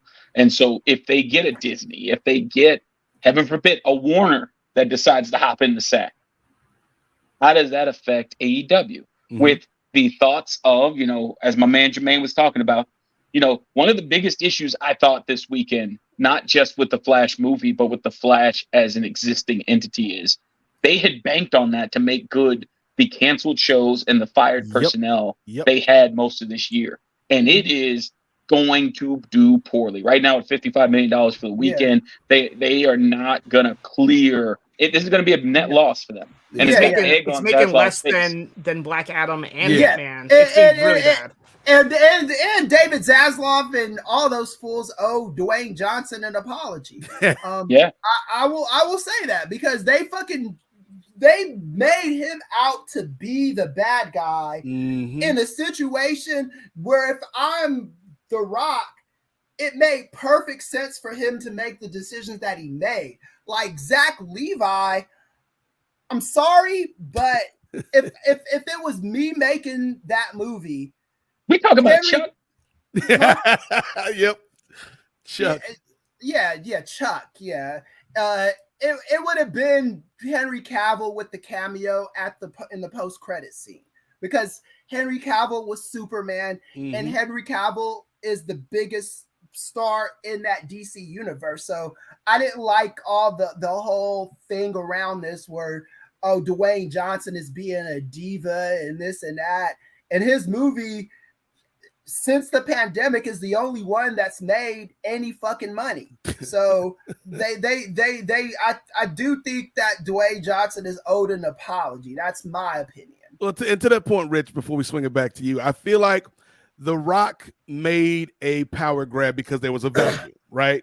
You're looking at a DC which is past the Zack Snyder era, a DC where Walter Hamada is out the door, a DC that doesn't really have leadership. And Dwayne Johnson being Dwayne Johnson is like, there's an avenue here. Like, if nobody wants to step up, I'm a dude that stepped up my whole life in wrestling, in movies, and in the Young Rock, which was recently canceled, RIP.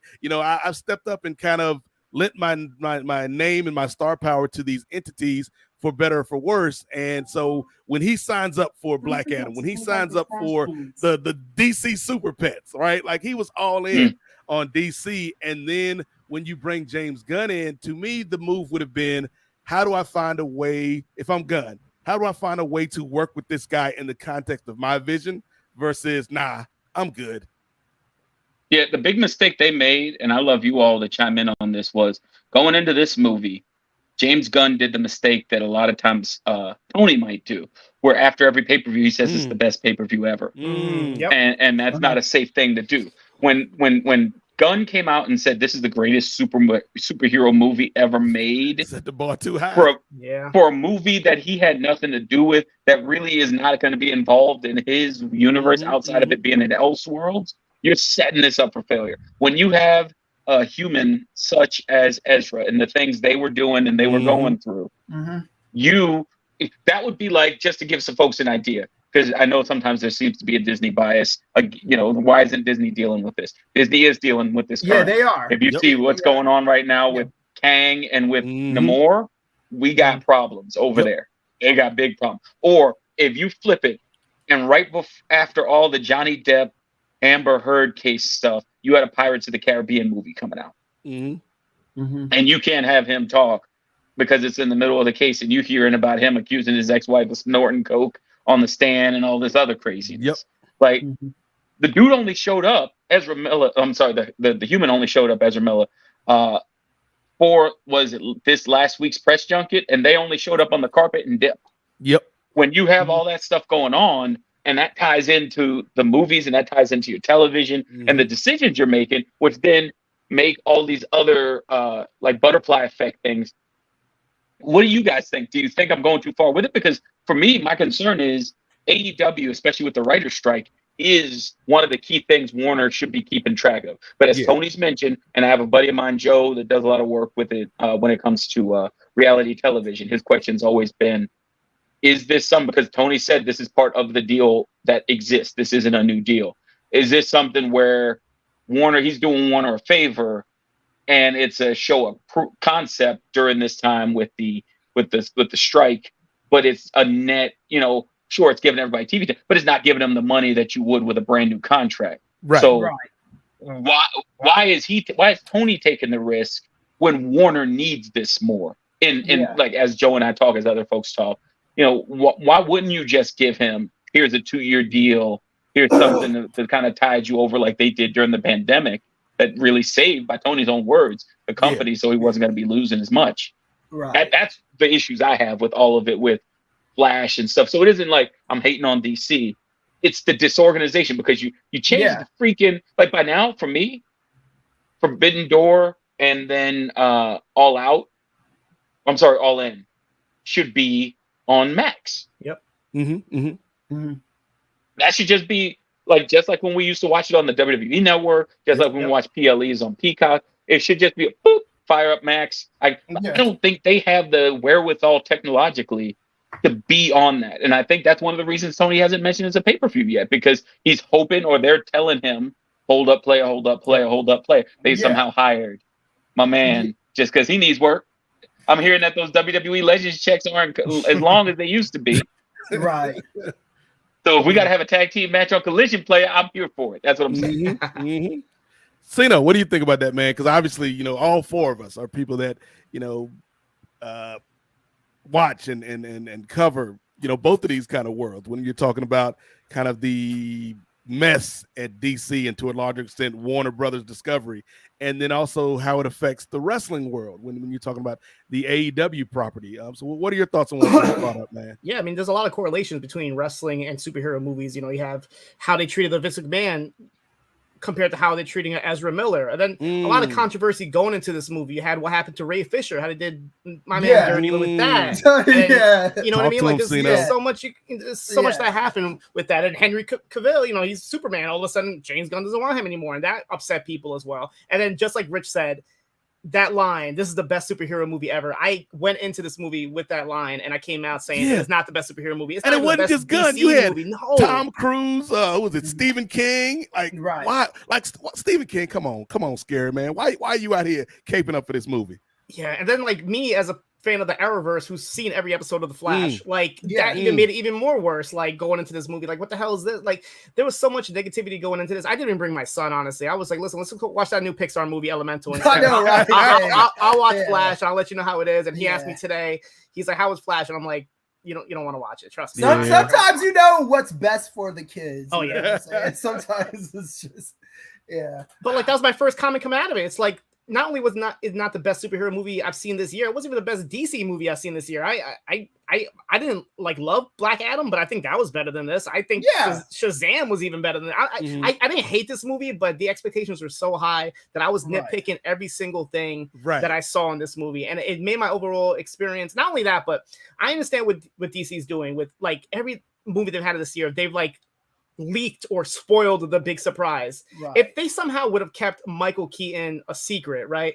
I was having this argument with one of my friends. He's like, oh, you have to do that. You have to promote it. It's like, well, it backfired, right? Nobody went to go see this movie. But if you left that suspense in there, just like you left the suspense of No Way Home with the Spider-Man, just like you left the suspense of CM Punk, he might show up.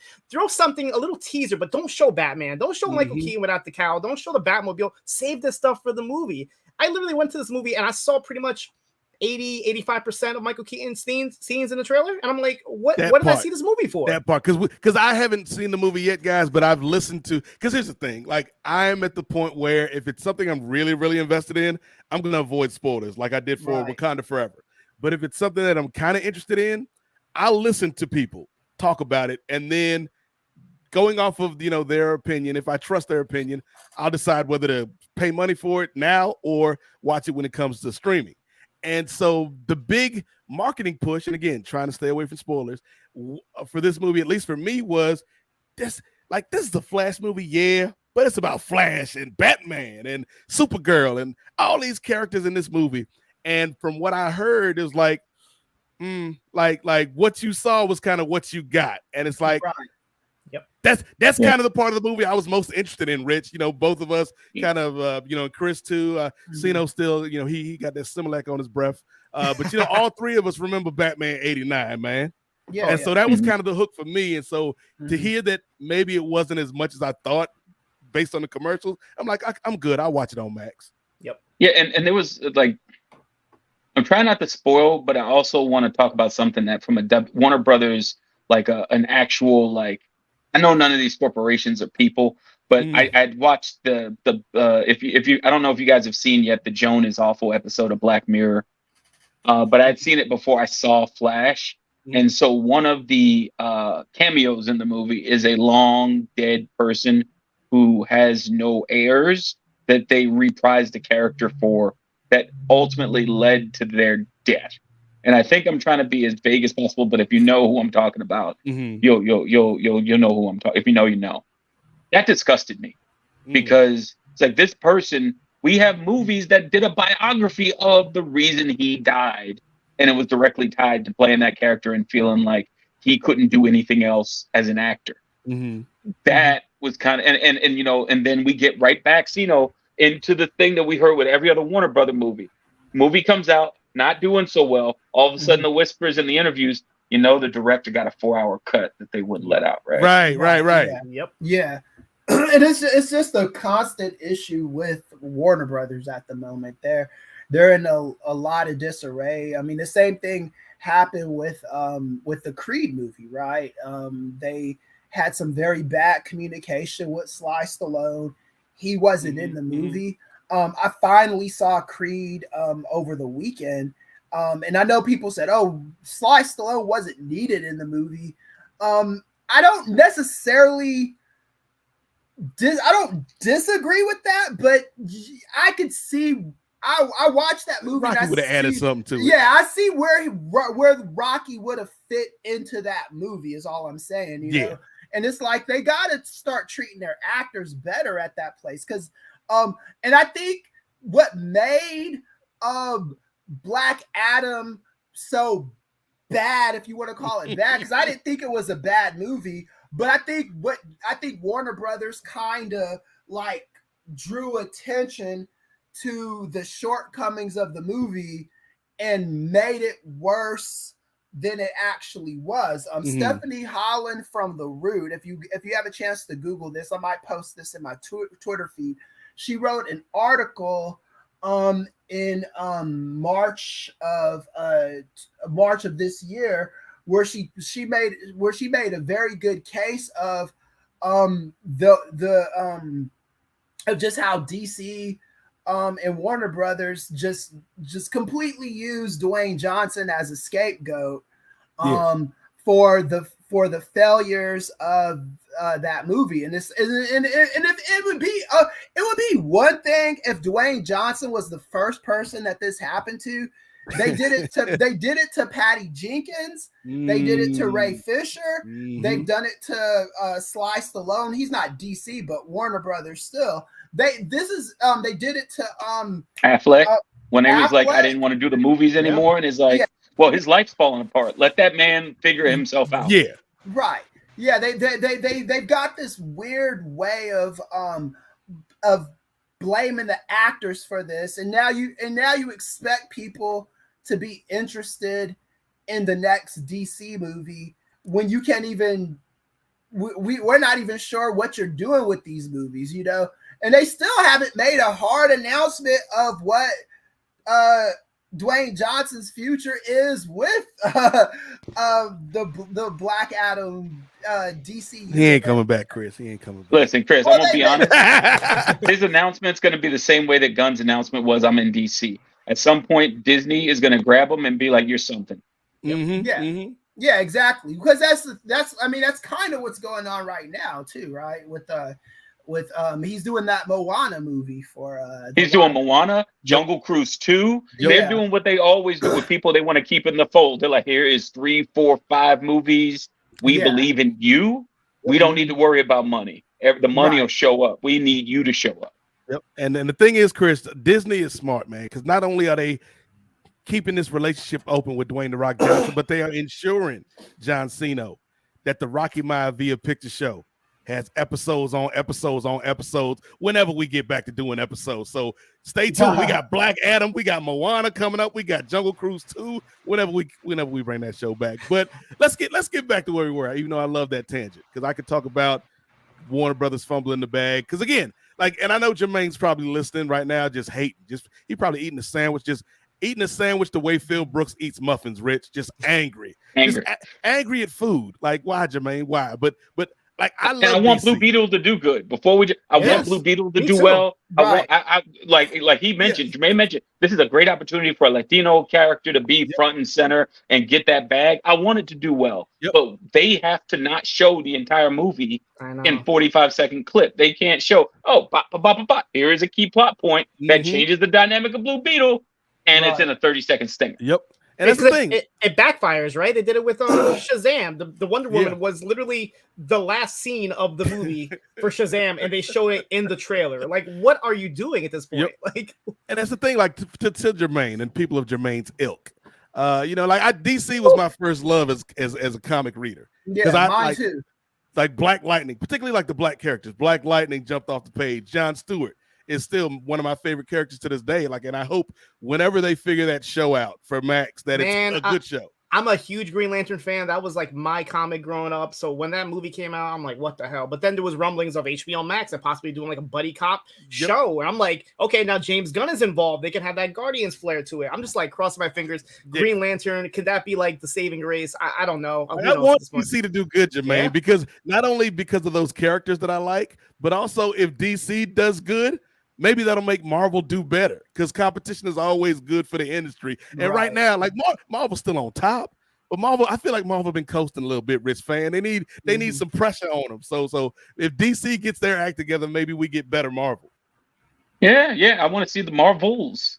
I want to see how that does. I want to see, how the ladies get to kind of shine. And if that does well, that kind of puts a feather in young Kamala Khan's cap, and you can do more stuff with her. And I remember Siino when Siino was on MCU later, and the importance of like bringing these young women and these young characters of color into the forefront, because a lot of what part of it's coasting, but then part of it's also experimenting, kind of like they did with the Little Mermaid, trying to make folks realize, when I see myself on screen, we make money because now everybody can come to the theater. Everybody can come see a princess at the park. Yeah, when we went to go see the trailers, like they showed the trailer for The Flash, my son wasn't interested in it. But when Blue Beetle came out, my son being half Latino, he's like, oh, this is like a kid who got powers. I want to see this instead. And I'm like, okay, we'll see Blue Beetle. So yeah, DC, get your act together. That's all we're saying. Because maybe DC, the other consequence or the other benefit of DC getting their act together is maybe Jermaine Jones will have a happier day, because he ain't got to fret about these damn movies that keep letting him down time after time after time. But what's going to happen, Jermaine, when they cast Roman Reigns as the next Aquaman? What are you going to do then? What are you going to do? You're going to be like Florida Evans in Good Times. Damn. But let's bring it back to wrestling, because that was a fun tangent. But much like Cody Rhodes, we need to finish the story, guys. So getting back to our biggest stories. Chris, I don't think I went to you. What were your biggest stories of the first half of 2023, brother? For me, it was mainly just the Cody Rhodes stuff, the WrestleMania that just all WrestleMania season. I really did think that WrestleMania out here in Los Angeles was the perfect night to kind of change direction with this bloodline stuff. I thought Cody Rhodes should have won it. And it should have been really that simple. To me, this was just like idiot booking, man. It was like you're telling a story, and we see where the story's going. To me, this again, I've compared it to other things. To me, it's just would have been like sitting through 2 long ass Avengers movies, and Thanos just killing everybody, all the people that disappeared even more and just died, and it made no sense. Right. What disturbed me the most about it is people in wrestling who I know better defending that fuckery. Like Stone Cold Steve Austin, a guy who's won the world title at least 3 times at WrestleMania, talking about how great that was. It is just, even with the stuff that they did with the bloodline this past weekend, I still think you could have told the story in a way where you could have did that exact same. Yeah, you could do the exact same story and still have had Cody win the WWE belt. Right. And I just hate this tribalism that exists in wrestling where, well, Cody is an AEW guy and blah, blah. No, Cody is not an AEW guy. He is a WWE guy. This is where he works. He works in WWE.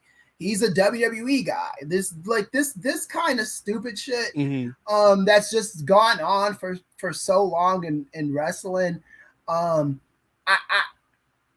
particular WWE, it just never.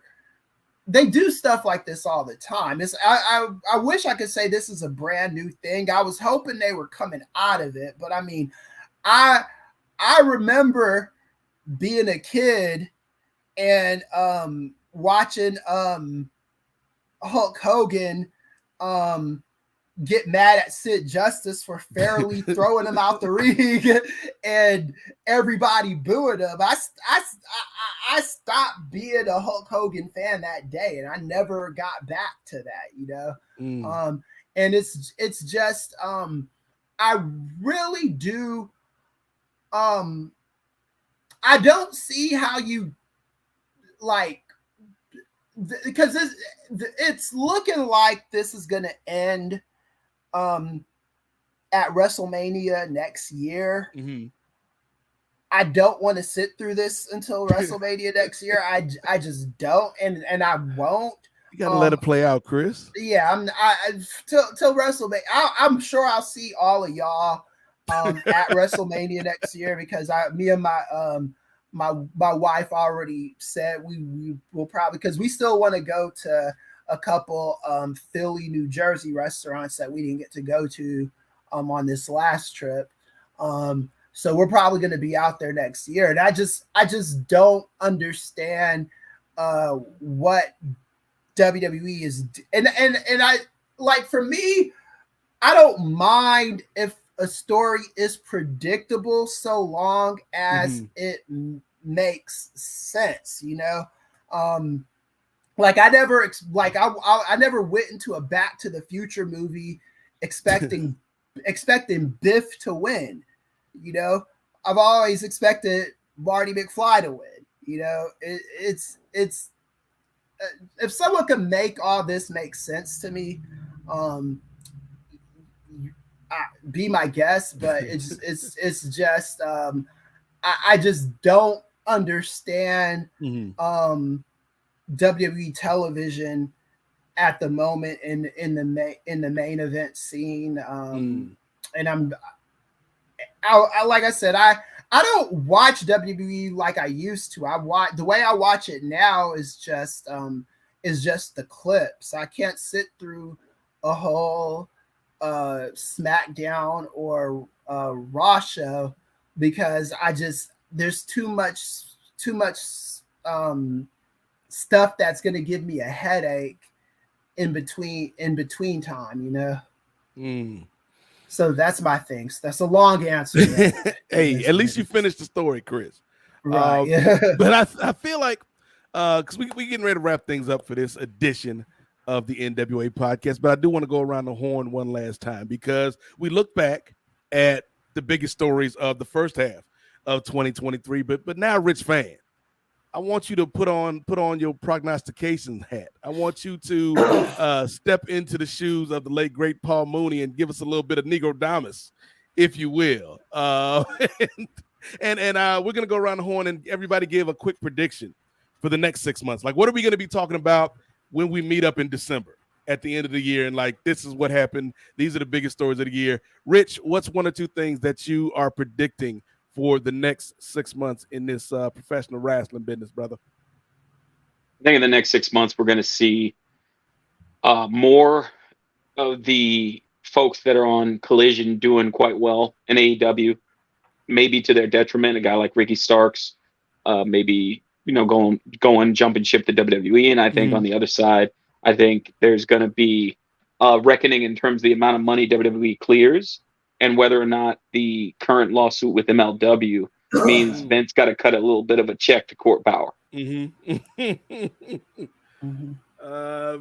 Siino, what are your predictions for the next 6 months, aside from the fact that you and Kate will spend many a weekend talking about the Muffin Man?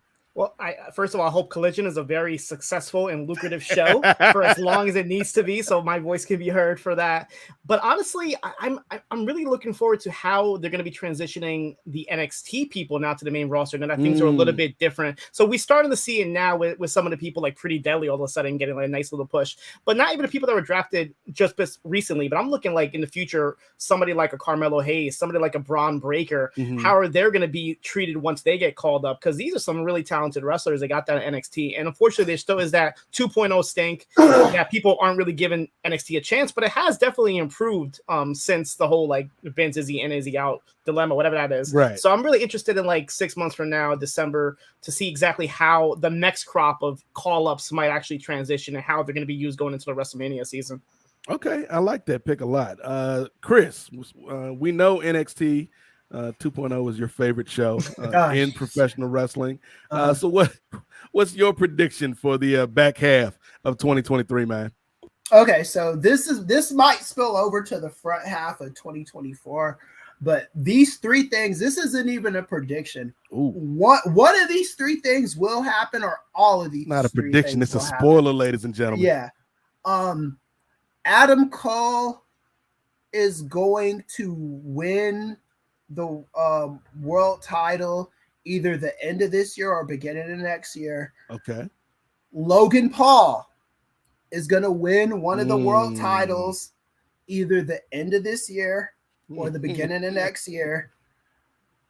Omos is going to win a world title either the end of this year or the beginning of next year. And I think Cody's still going to win a world title, but I wouldn't be surprised at all if he didn't win anything by the end of this year. Wow. I think the biggest story of the second half of 2023, Rich Fann, is that Kris Ealy has now joined the ranks of the Homo sapiens. No, I didn't. It's like the Crips and the Bloods when they keep the unified napkin, they keep the unified handkerchiefs. Yes. They're only going to be really tall. Have it up there for that man. Chris and Omos on the same page. You love to see it. Both of them got married this past week. So, hey, that's growth, Chris. That's growth, brother. Yeah. I'm not an Omos fan, but I think this could happen. You're right, Chris. You're not an Omos fan because when you're an Homo sapien, you family. No, it's not it either. But I could see it happening in the Logan Paul thing. I could totally see that happening. Okay, I like one of those predictions better than the other. Keep in mind, this isn't something that I want to happen, especially with Omos and Logan Paul. But I can completely see it happening, and I just want to prepare all of our fans for that day before it happens. All right. So my predictions for the end of the year, I think in addition to kind of on-screen stuff, like I feel like Jade Cargill will be the AEW Women's Champion by the end of the year. Like I think that's something I'm going to put down. Like Cody Devante Rhodes, I hope he finishes the story by the end of the year. But in terms of like the macro, Rich, I think the most intriguing thing is what we took a little detour talking about, and that is AEW and their relationship with WB, because I feel like they are in a weird position, Rich, where they're valuable because they are live, sports or sports adjacent programming, which is still a valuable commodity in TV. But they're also wrestling. And as good as AEW has been, there's always going to be a bit of a stigma, I think, in those boardrooms when somebody looks at, oh, that's wrestling. That's lowbrow entertainment. So in terms of the negotiation, that's what I'm interested in. Like, what can AEW get for their value to WB Discovery? And then the other thing I'm interested in is, probably like I said off the top, the biggest story of the year, most likely when it's all said and done, is the Endeavor deal. Like, what does that mean? Do we start to see changes as the year goes on? Do we start to see changes going into 24 coming out of that Endeavor merger? And so those are kind of the biggest things I'm looking at. But you know what? This show, Chris, was a big deal, man. Shout out to the nephew Andrew Thompson that wasn't able to make it. Shout out to everybody that watched live. Shout out to everybody that is listening or watching in the future. But this show, John Siino, was a show that is slightly transformed. We took a bit of a break from the norm. It was just a little something to end the monotony of all this wrestling talk that has gotten to be a little bit out of control, Rich Fann. And that's all I'm going to say, because I don't want to get sued and or slapped by the Will Smith industrial complex. I don't need those problems in 2024. But this was our first show of the summer, everybody. So I'm excited. We got a new show with Collision. We've got some interesting things happening in the WWE and New Japan, like the Forbidden Door show. I think it's going to be a lot of fun, Rich.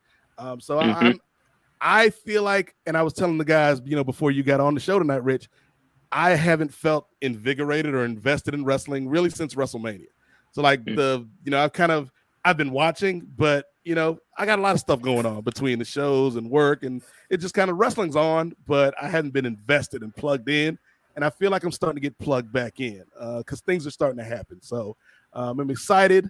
But before we get out of here this month, we got to go around the horn one last time and let these folks, promote themselves, plug themselves, do a lot of things, man. Because unlike the Flash movie, we're not averse to promotion, Rich Fann. So let's start with this young brother, John Siino, who has something that again, we've been plugging it all night. I feel like John N.W.A owe us some royalties from the Collision payout that y'all are getting. I heard, like, I've seen the numbers. It's not polite to talk about numbers, in the workplace, Chris, but these contracts, these multi-year contracts that Siino and Kate signed with Post Wrestling, man, I'm a little envious. So Siino, tell the people about Collision Course and anything else you got going on, brother. Yeah, absolutely. The first episode is up. We just recorded last night with a special guest. John Pollock joined us on week 1. Next week, it'll be Wei Ting joining Kay, as I'll be in Toronto. So if anybody's going to Forbidden Pour, before and after Forbidden Door at the Real Sports Bar right across the street, say hello to me. But yeah, every weekend, you'll be able to catch me and Kay talking about Collision on Collision Course, breaking it down. Me and Kay watch a lot of wrestling, and me watching a lot of wrestling also transitions to one of the shows I have on Poison Rana, which is Shot in the Dark, where I cover in 15 minutes or less MLW, Ring of Honor, NWA, Women of Wrestling, like shows that you don't even know are even still happening. I will talk about, and I will pick out the best parts of it and the who to watch wrestlers. And if you enjoyed my talk on The Flash and DC and Everything movie, I have a show on the Poison Rana feed as well with B Detroit, where we talk about all culture, pop culture, hip hop, music, movies, TV shows, video games, whatever. And we're actually going to record a show next week in Toronto. So we might have some special guests on that show. Anybody from the Toronto area can come and join us for that. But yeah, check those shows out on the Poison Rana feed, as well as Collision Course on the Post Wrestling feed every weekend. All right. Shout out to that good brother, John Siino, for spending some time with us this month. Rich Fann, I know you're excited to listen to Shot in the Dark to hear John's thoughts about Tyrus, everybody's favorite world champion. But other than that, Rich, what are you going to be doing, and where can the people find all of the good work that you do over at the Torch, brother? Yeah, sure. If you go to bwtorch.com/govip, you can find most of my shows, whether it's the deep dive with myself and Will Cooling, who is in the Benoverse, as folks are well aware. This past week, we had an episode with myself and WH Park where we caught up a little bit on All Together again, and we talked about New Japan, All Japan, and N.W.A working together on that pay-per-view, how that bled into Dynamite, how that bleeds into Forbidden Door, and how that bleeds into all of Japanese wrestling in G1.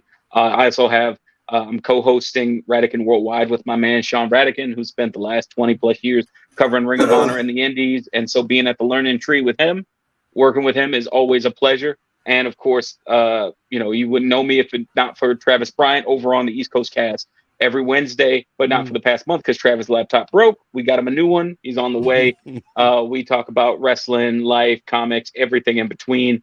And last but certainly not least, I have Everything with Rich and Wade, where me and editor-publisher The Torch, Wade Keller, talk about the wrestling events of the week. Typically, it's Tuesdays. Sometimes the mileage varies depending on if I'm on assignment. And because of being on assignment, I will be crossing that forbidden fence, opening it adjacent a little bit and sliding on into the post-verse this next month, where first I'll be with Wei Ting for the first episode of Marvel's Secret Invasion. But going forward, me and Mr. Park are going to be back again. That's right. Power Man and Iron Fist riding dirty through the six. That's what we do. That's how we do. At Rich_Fan on Twitter, RichFan__ on Audible, and looking forward to chatting, and always a pleasure. All right. Always good to hear from the good brother Rich Fann. And I'm looking forward to hearing the coverage of Secret Invasion, because I've got high hopes for that show. So I'm sure I'll end up chopping it up with you guys for one of the episodes at least. But I'm excited, man. And, this man, Nick Fury, back on these streets. So that you can look forward to that, everybody, on the Post Network.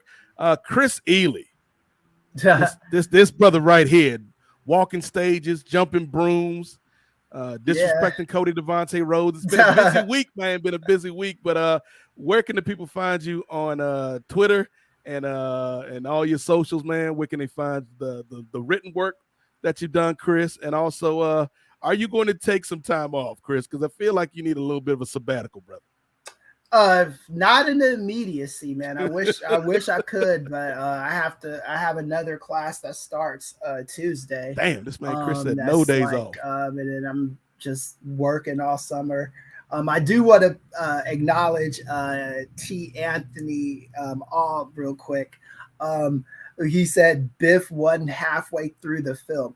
Biff did not win at the end of the movie. Every Back to the Future ended with Biff losing, right? And then the next movie he lost, and then Buford Tannen in the third one, final.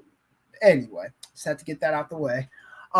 You can find me on Twitter. It doesn't. I got to get this fixed on my on this laptop, but on Twitter, I am KMEZ does it. That's EZ. The letter E, the letter Z does it. Follow me. I'm not. My Instagram page is private, but I mean, if you say who you are, and you follow me on the gram, I'll allow that. Yeah, man, it's just looking forward to more writing. And you can find my articles at WrestleNomics.com. Right now, I am just extremely busy with other writing stuff that I'm doing at the moment. But hopefully I'll have an article, if not by the end of this month, by the beginning of July. So just look for all that. All right. That's the good brother, the Professor Kris Ealy. Also, for those that don't know, Kris Ealy has now been announced as the permanent co-host on the Kings of Sport podcast. So we'll do an episode here in the near future as soon as we can get our schedule synchronized up. But You can check that out. The latest episode we put out was right before the NBA Finals, and we gave our predictions. We also introduced Ray Williams, Sugar Ray Williams, who is a new member to the team, and we got a new logo. We've got a new theme song that I shared with Chris. So things they are happening, Rich Fann. So the Kings of Sport, don't call it a comeback, brother. You can check out all that at thekingsofsport.com, as well as Cospod, KOS_POD on Twitter. As for me, so many shows, Rich Fann, so many shows. You can find me on Twitter at in the number 8 MOZAIK at Nate Mosaic. Check out the Nubian Wrestling Advocates here on Post. Check out the Rocky Maivia Picture Show whenever it returns on Post. Also, check out the Kings of Sport. Check out the main event over at Place to Be Nation, and check out the Lituation Room. So we had like a 20-minute tangent talking about superhero stuff and comic stuff, Rich Fann. The Lituation Room is where you can get over 2 hours of that every month with me in the Lituation Room, Brittany Monet, the great Vanessa Shark, and Clement Bryant. It's over at the Multiverse of Color. Used to be known as the DC TV Podcast Networks, but given the state that DC and Warner Brothers is in, Andy B, the founder of the network, is like, you know what? I might not want to hitch my wagon to this particular train. So we're going to be the Multiverse of Color, where we talk about everything, DC, Marvel, movies that aren't in the superhero genre, just pop culture in general. Check that out. Again, for everything else, at in the number 8 MOZAIK on Twitter. And Andrew Thompson, the youngest in charge. He wasn't here this month, but be sure to check out that brother Andrew Thompson's YouTube interviews. Always got good guests on there. And on Twitter, I believe it's AD Thompson __. I believe he's the double underscore. So check out the nephew, the youngest in charge. Show that man some love. But we did it, Chris. This was the Nubian Wrestling Advocates' new definition of summer madness. We survived. We took the heat. We stayed in the kitchen, all sorts of metaphors. But we want to thank everybody for watching, everybody for listening. Want to thank John Pollock and Wei Ting, the proprietors of Post Wrestling. Want to thank Righteous Reg, the good brother Righteous Reg. Shout out to Reg and Phil and Will and the Grapsity Cat. Shout out to SP3. Of course, shout out to Rich, the community, if you will. Out here on these podcast streets, but shout out to Reg for giving us the theme song. It's the second greatest theme song in post wrestling history. After that banger, that classic that John Siino created out here for Collision. Yeah, I already got people hitting me up trying to spit 16 on it. I'm like, listen, I want to keep it instrumental for now, but we'll talk down the road. Wouldn't it be great if you get Phil Brooks to drop 16? Yeah, the Muffin Man on the track. Make it happen, Siino. But yeah, so that's going to do it for this edition of the NWA podcast. Again, thank you to Siino and Rich for stepping in tonight. Happy Father's Day to all the fathers out there. And I think that's it. Happy Juneteenth. If you have to work, if you're part of the corporate machine and the cog in the wheel, I feel for you. But if you have the day off, enjoy it and embrace your freedom. But for Rich, for Siino, for the Professor Kris Ealy, for Andrew Thompson, wherever he is, I am the Godfather, Nate Milton. And remember, the revolution may not be televised, but it damn sure will be podcasted. And I should have had more forethought, Rich, because I was still on the comment screen, and I have to go to the music screen so I can do a proper outro. But maybe people are waiting to see if there's a tag at the end of this. Is Wonder Woman gonna show up, or Henry Cavill, or Chuck, or none of the above? So, for Rich, for Siino, for Chris, I'm Nate. Revolution may not be televised. Damn sure will be podcasted. We will see y'all in July.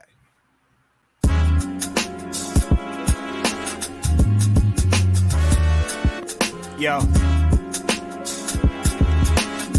it's Righteous Reg. It's a case for the safe, keep a space for the Nubians.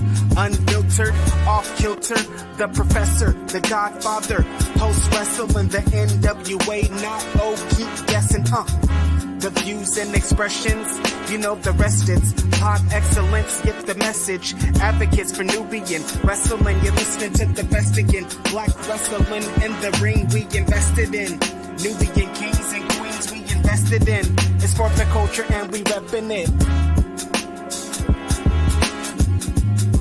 It's for the culture and we reppin' it.